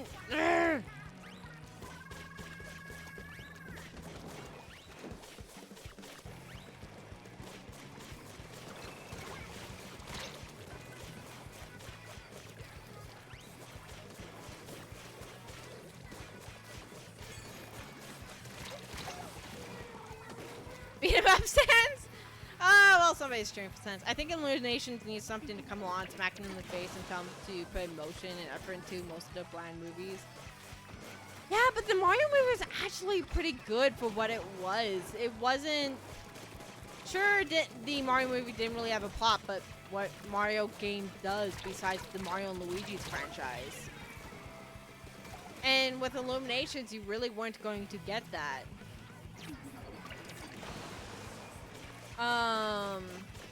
So I mean, for what it was worth, the Mario movie was actually really good considering the situation Nintendo found themselves in. I still don't know why to this day they would choose Illuminations out of all the studios out there, but still.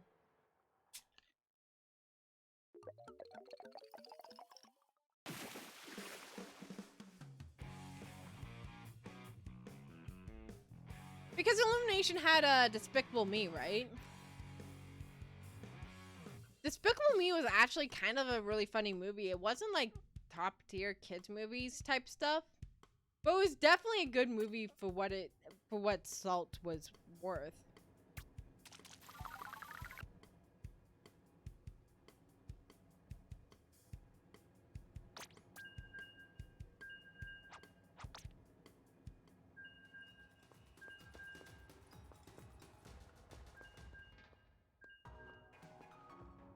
Why do they keep? I want Anarchy Rainbow. Give me Anarchy Rainbow.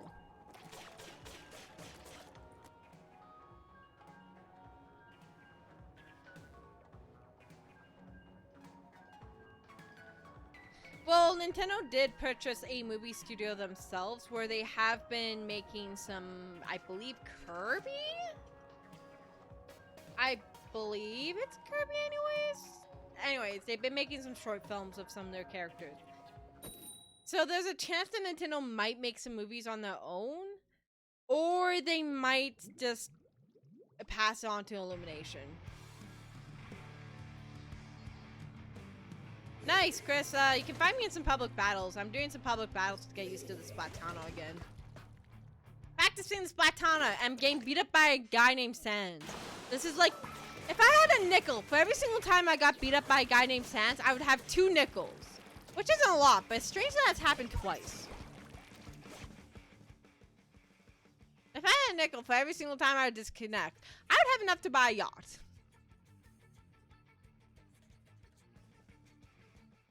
I like how that went from a Doofenshmirtz reference to me being absolutely petty and mad.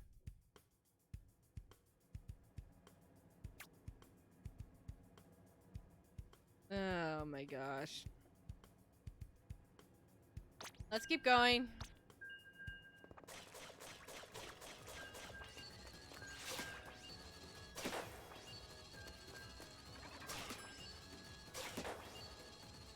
Is it worth charging up your shots for the Splatana, or is it just more worth it to go swipe? Swipey swipe!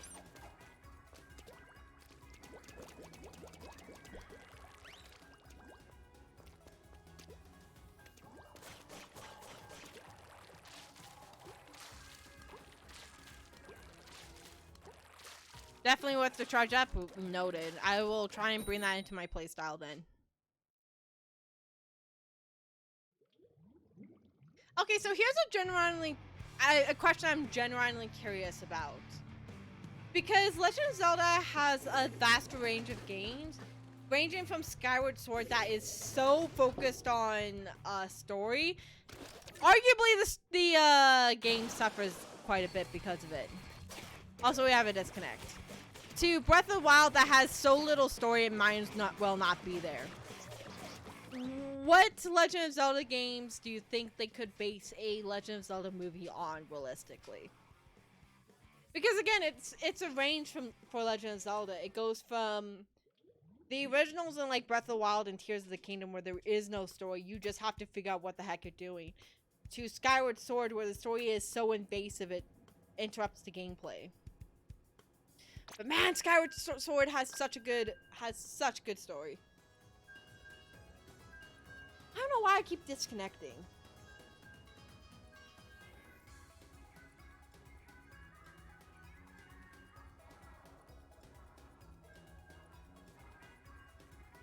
Also, I'm pretty sure Legend of Zelda is the only is the only series that could get away with doing that. Oh, actually, I think it would have to be its own story since no Legend of Zelda games is self-contained enough to be a movie. What do you mean? I'm pretty sure. What do you mean Legend of Zelda is not self-contained enough? I'm actually genuinely curious.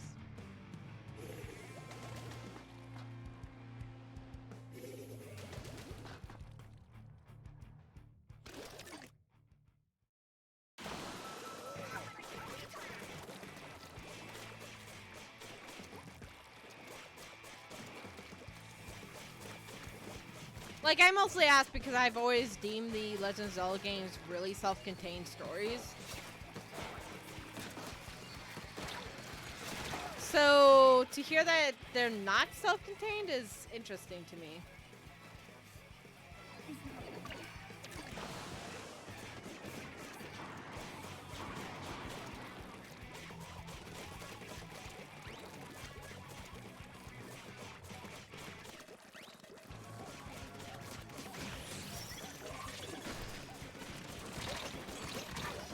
Ah, shoot.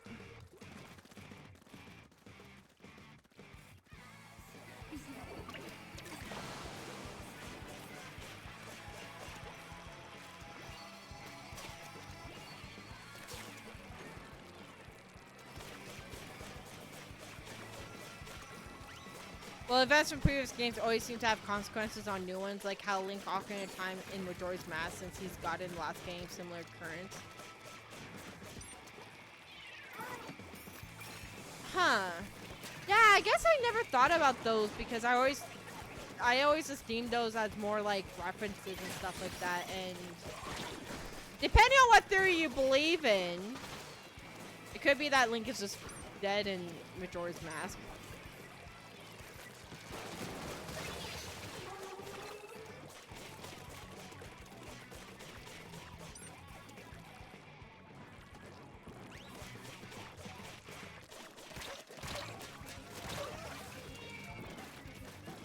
Well, I mean, I guess they could do the Skyward Sword approach where they just start from a completely new timeline. Because Skyward Sword pretty solidly does start the timeline. But I'm also on the fence about Tears of the Kingdom. I'm pretty sure Tears of the Kingdom is like the ultimate end to the timeline. That Tears of the Kingdom somehow embraces all of the timelines done before it. I don't think it's one of those things where it's Breath of the Wild and then Tears of the Kingdom as like the final two. I think Breath of the Wild has its own. It's in one of the 3 timelines where the hero dies, the hero's a child, the hero's adult. I do think Tears of the Breath of the Wild in one of those. And then Tears of the Kingdom finally brings all 3 of them together. But I don't know, that's just me. But I do see what you mean, Inkley. I do actually see what you mean now that I'm talking about it. It's like, there is some required knowledge of Legend of Zelda.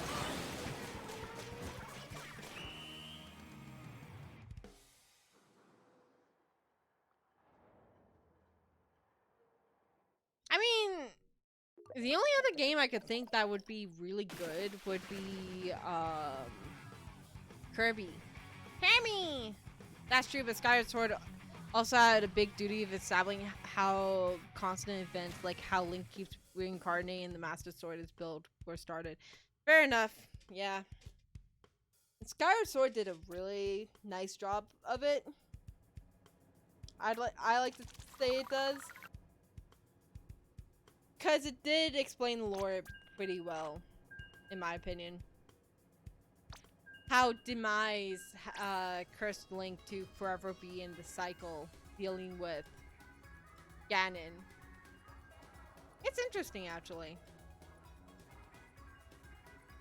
Demise is an interesting character that I hope we get to see more. If he shows up in Tears of the Kingdom, do not spoil it for me, because I haven't gone far into Tears of the Kingdom. I'm doing a Let's Play of it on YouTube, and you can actually see my progress on YouTube right now, if you really wanted to.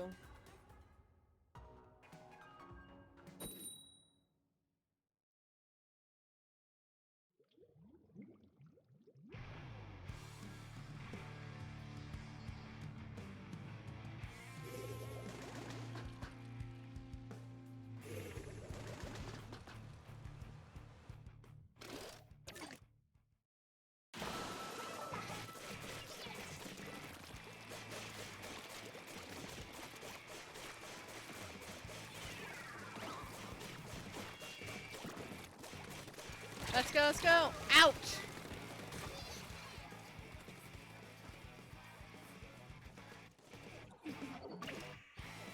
One thing that I'm gonna find interesting with Legend of Zelda, since I really do think that the story-heavy Legend of Zelda games are really great.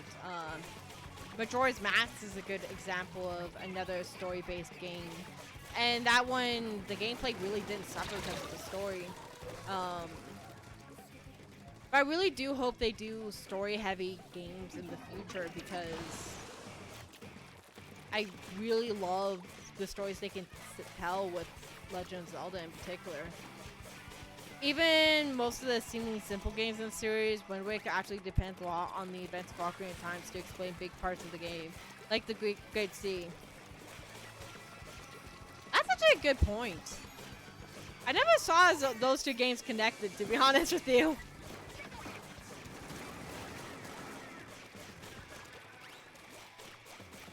They panicked.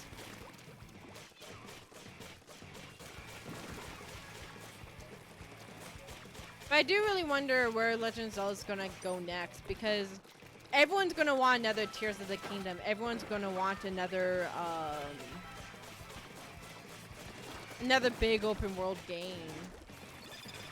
But at the same time, like, the Legend of Zelda series is so diverse in what it can do. I'd find it a shame that it got so focused on being open world and being this big sprawling space that it lost its stories and dungeons completely. And I died.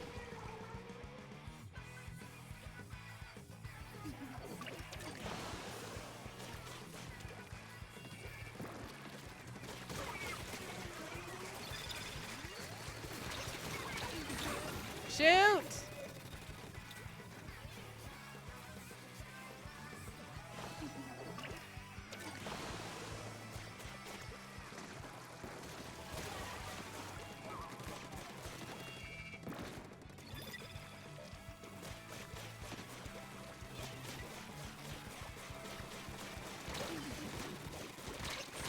Ah, shoot.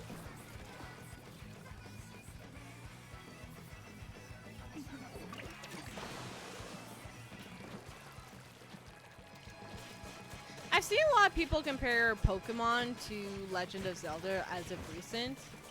I talked about this a little bit on Twitter, but I think at this point, it would just be better if people just either accepted what Pokemon did and moved on, stopped playing the games altogether, or just kind of dealt with it if they want to keep playing Pokemon.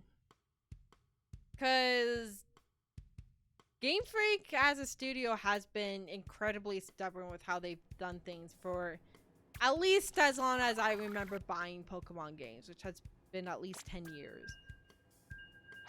I don't think they're gonna change anytime soon. I really hate to say that because they are really capable of doing really good things if they just, I don't know, expand their studio a little bit. Delegated some of their other IPs. You know, actually worked on the game instead of trying to push out a game every single year. There's definitely complaints that I have with Pokemon as a series, but I don't know. Kind of grown tired of this whole thing of, I kind of got tired of this whole comparison thing because I don't think they're gonna change. I really don't. And it sucks to say that because we've seen them do amazing things in the past and they can't get there if they keep on the path that they are going at now.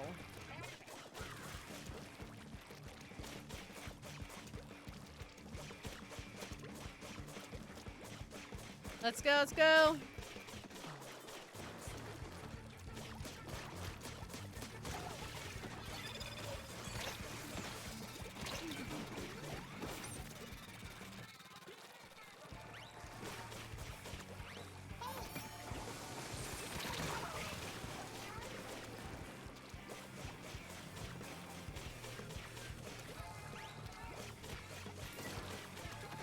But I don't know. Maybe somebody sees it a bit differently, but I'm just kind of like, Pokemon's gonna do what Pokemon does.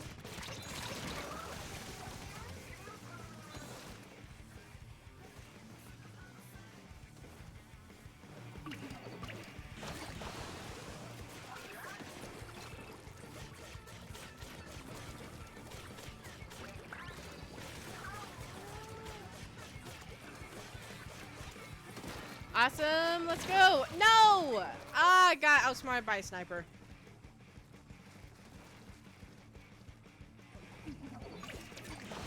Oh boy.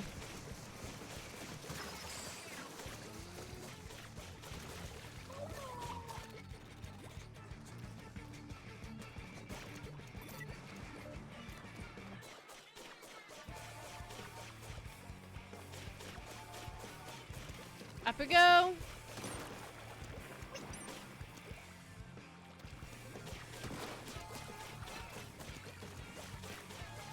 Well, I'm causing them to panic. And they had backup. They had backup. Dang it.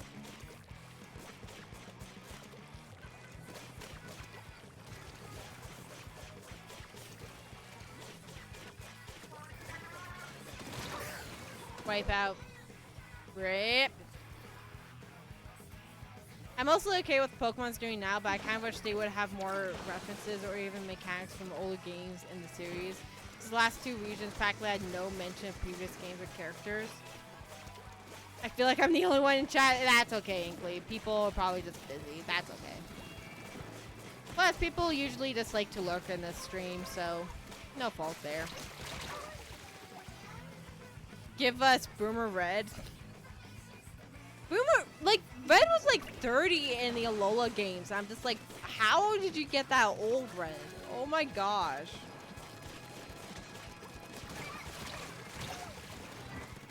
But I don't know. Yeah, I do. Yeah, they should have more references because, like, they had, what was it? They had Luca for the longest time. Then didn't they have, like, an artist show up in Alola? No, canonically in the games, he's 30. Canonically speaking, in the games, he's 30 when he gets to Alola.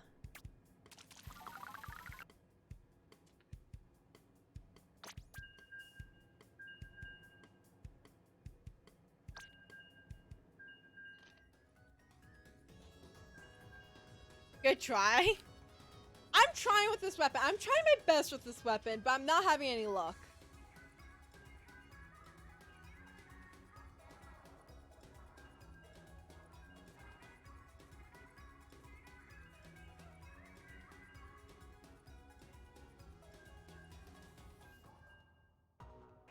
They keep interrupting my Anarchy Rainbow. Come on. Let me listen to Anarchy Rainbow.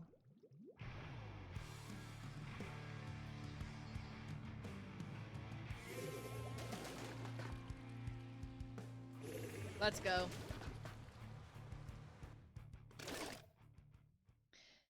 But yeah, what was it in Heart Gold Soul Silver? You could climb a mountain and actually go challenge Red.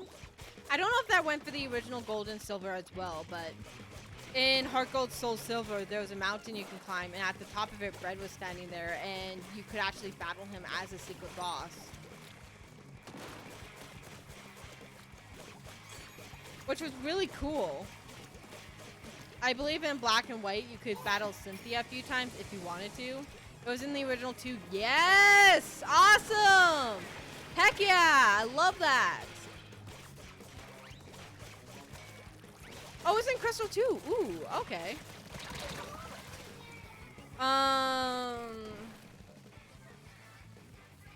What else?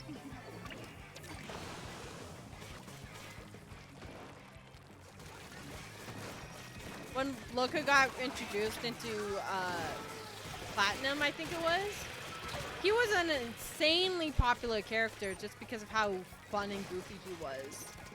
He's a secret agent that doesn't have any Pokemon of his own, and he chooses not to have any Pokemon of his own. I believe in the anime, they actually give him a reason why he doesn't train Pokemon. Yeah, Luca.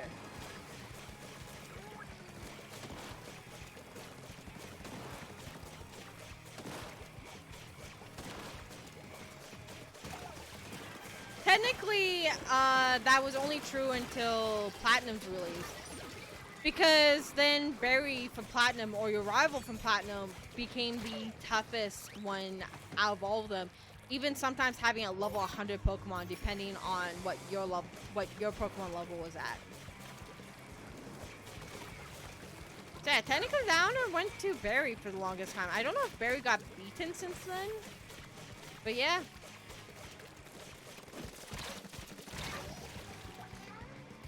He was in X and Y too, I do know that. I don't know if anybody actually liked the story that Luca told in X and Y, but I absolutely adore the Luca story in X and Y. I thought it was absolutely amazing.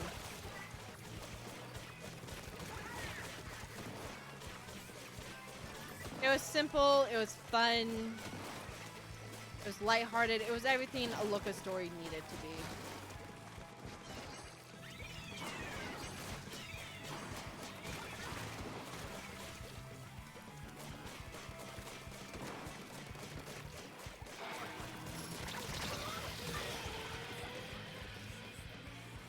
Yeah, when Luca got introduced in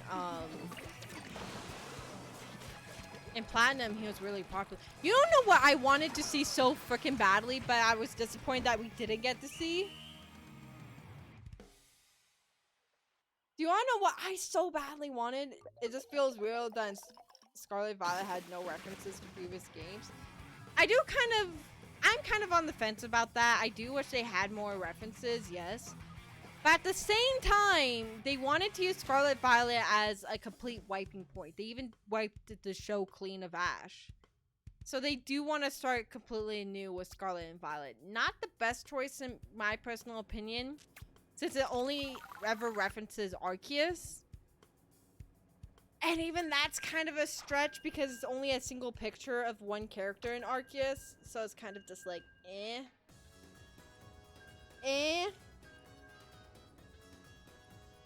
But yeah. Maybe in future games we'll get references to Scarlet Violet and the cycle will repeat again, but yeah. Yes! That too. I know, do they really need to keep referencing past games? I mean... I get where you're coming from with that, Michelle. But it's also Pokemon. Pokemon doesn't have much else going for it in terms of, like, care. That sounds really mean to say, but I'm just gonna be blunt here. There's no fucking reason why the raid option works worse when I'm with my friends than when I'm just doing it with randoms. If I'm doing it with randoms, it works perfectly fine. I get on with Michelle, it breaks. I'm just like, what the heck is going on here? I'm sorry, it legitimately makes me so mad that that's the case. No, it's not you, Michelle. It happens with everyone I play with. If I'm ever doing the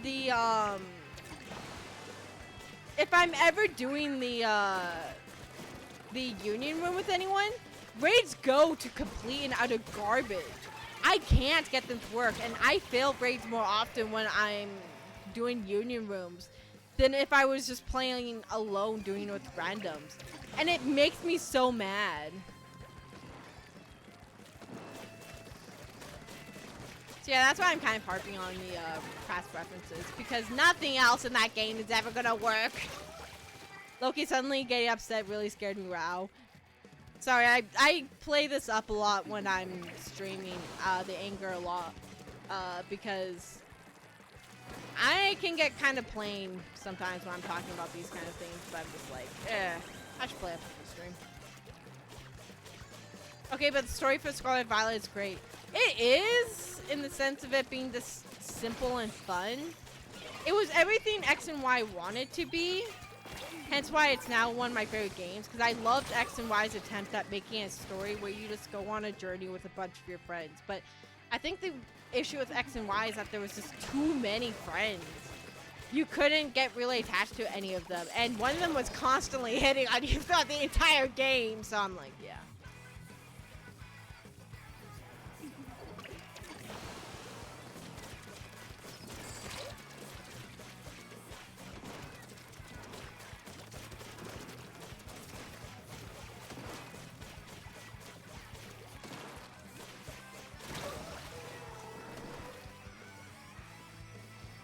Yeah, I get what you mean, Michelle. I get what you mean.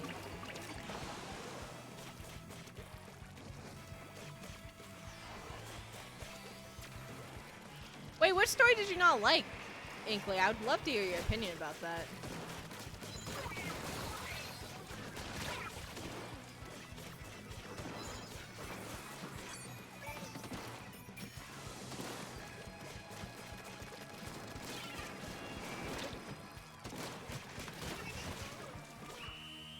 I'm playing through Y and the friends just feel so annoying. They feel like more like gate checks than they do friends, which is unfortunate. The story is strong in its own. I don't think we need something like Luca appearing again or anything. It's true, we really don't. But with how they ended off Luca's story, I can't help but be a little bit peeved that we never got to see Luca again.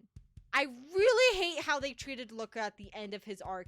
I'm still really genuinely pissed that they did that to him.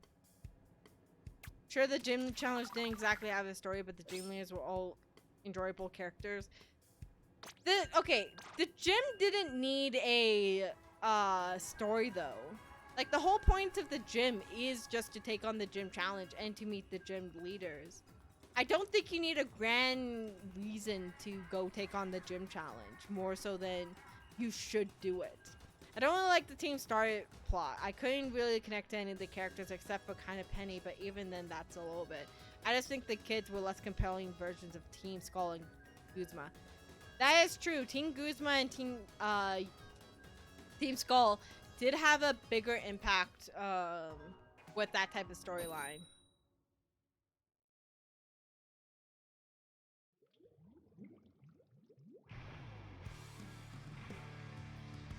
Team Guzma. I get what you mean, Inkley. I get what you mean. But yes, Team Skull and Guzma conceptually do have a better base for telling that type of story. Team Star and Team Flare. Team Flare kind of sucked. I'm not gonna lie. Team Flare just felt like a reboot of Team Plasma.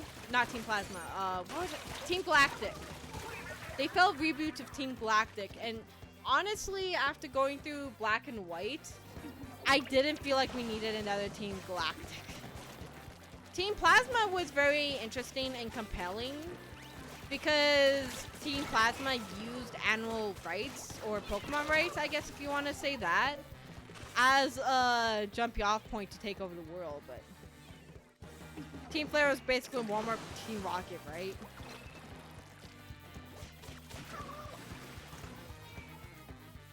Yeah, Team Flare was basically Team Galactic. And it didn't help that Lion Dude was so unrememberable that I can't remember his name. I have to call him Lion Dude because that's the only way anybody's gonna know who the frick I'm talking about.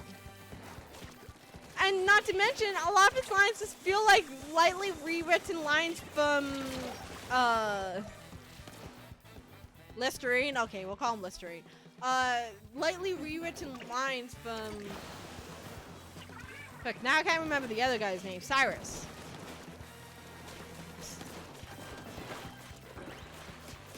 Sorry, I thought his name was Billy Ray because Billy Ray's name ends the same way as...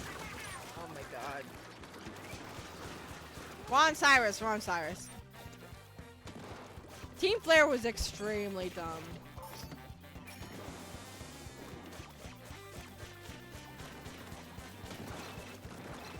I do like their suits. I'm not gonna lie. I do like their suits. I really actually like their suits. I hope I don't get crucified for that. I did genuinely like their suits.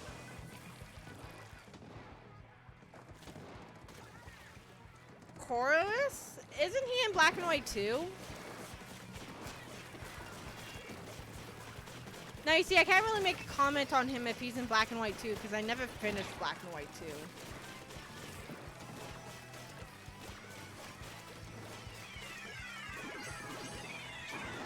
We could call Corliss an anti if that would better suit him, depending on his role. He's in Sun and Moon too. Then he was extremely unremarkable because I do not remember him. Was he in Ultra Sun, Ultra Moon?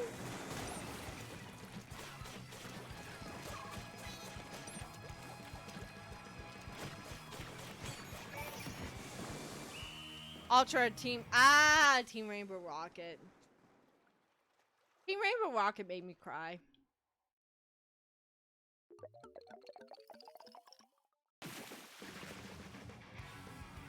I mean, we could always say anti-hero, where he's not necessarily a villain, but he's not necessarily a hero. He just does whatever his needs is. Dude, I haven't touched Sun and Moon since 2017, right? I really do love Sun and Moon. I just wish I didn't play it 4 freaking times. Team Magma and Team Aqua are just funny. Like, bro, why would you want to make the world all land, all ocean? You would be screwed. Yeah, I think... Here's the thing. With the earlier teams, a lot of their goals, if you really think about it, were complete nonsense.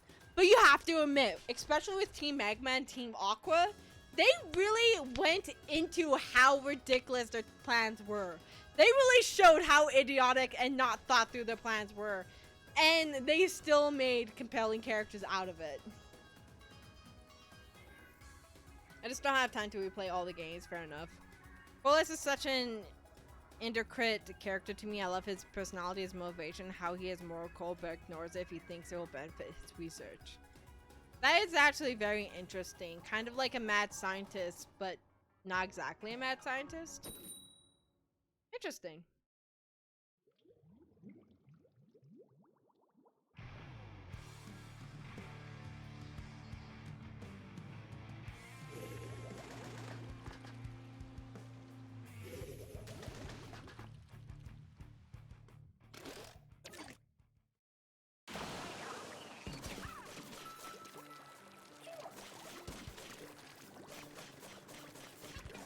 Yeah, I don't know much about Corliss, so I can't really make a comment either way, but...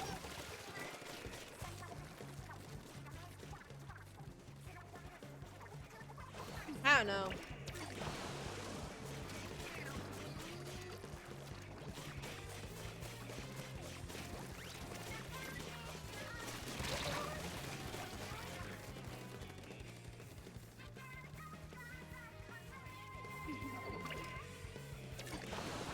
I did really like Lily's and her brother's story a lot. It's very interesting what they did and the topics they felt were appropriate to talk in Sun and Moon. And while a lot of it was subtle, if you really took a look around, you could really see what was going on and how dark things actually were in that game. Like, Sun and Moon had some of the darkest topics any Pokemon game talks about. Just on like a person-to-person level. And it is absolutely incredible that they got away with it. And it's probably the best written, but that's probably more explicit. I tend to enjoy more the subtlety of Corliss and also Lily. Fair enough. How annoying must it be to live in those hotels where the rooms flash whenever the water level goes down?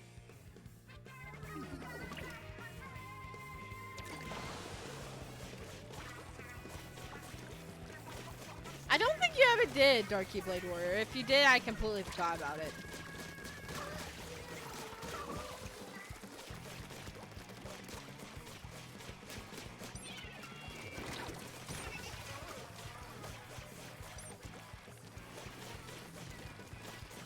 Yeah, I don't remember anything, so...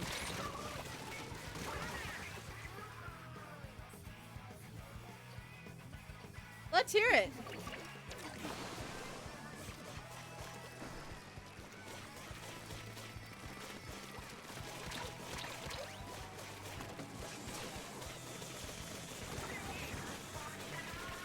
That's basically Sun and Moon, though. Inkly, that is very much Sun and Moon. They had some explicit stuff there, but not much.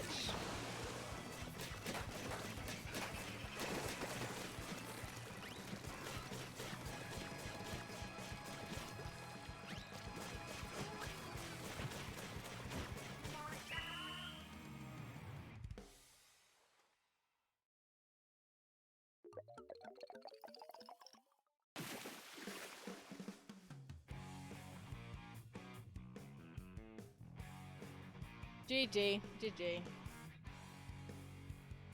Boom.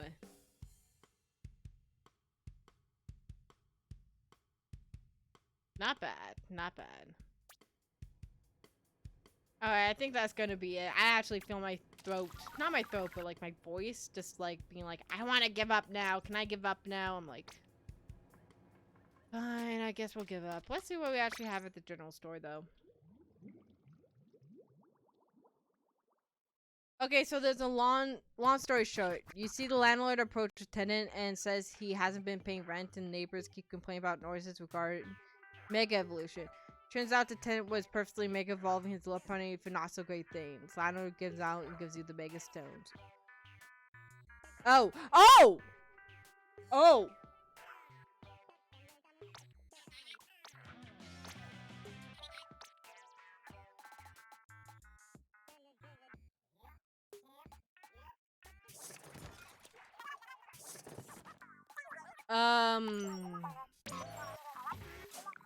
I don't know how to respond to that. Oh, that's kind of dark. Yeah, that is especially a whole new level of disturbing considering it's Pokemon that we're talking about. Like, I know people always make jokes about that, but to actually see that they actually went for that, oh my gosh. Here's a chair on top of the NPC type. Is a Pokemon collecting? No! No! Leave the Lopunnies alone! This wasn't a kid's game for Arceus 6. Oh my gosh. I don't know how to feel about this.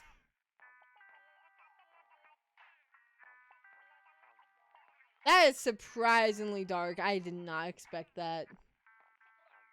Should we find somebody who's playing Pokemon and tell them this disturbing fact?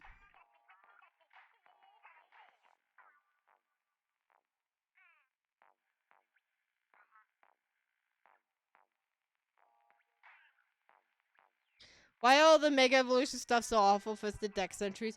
Yeah, Mega Evolution's like terrible to do to your Pokemon.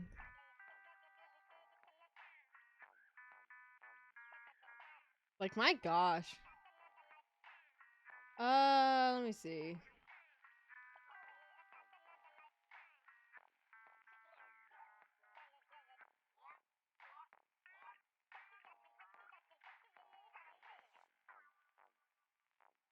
You know, it looks like Largest Bread is doing some fun stuff. Let's go raid Largest Bread.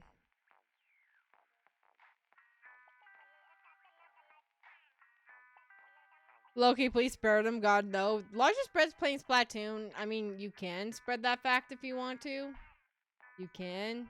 I don't know why you would want to. But yeah, that's gonna be it for me for tonight. There's no mercy in this chat. Somebody's gonna tell Largest Bread anyways. I know that for fact. Reminder, on my YouTube channel, there is a new Tears of the Kingdom. After that, we go do the raid. If you don't want to stick around Largest Bread, I guess you could watch that new video. Please watch the video. I'm really proud of how the series is going so far. I will be starting another series to go alongside Tears of the Kingdom. So yeah, look out for that. And with the very dark note that we were talking about, please be nice. Please be nice. Especially to Lopunny. Lopunny has dealt with enough. Please. I will see you guys all next time. I will see you guys all next time. I will be live next week on Wednesday. I am only streaming once a week now. And the rest of the time I'll be focusing on YouTube. But I'll see you guys then. Bye! Bye, Darky Blayward. Bye, Janae. Bye, Inkley. Bye, Chris. Bye, Michelle. Bye, everyone.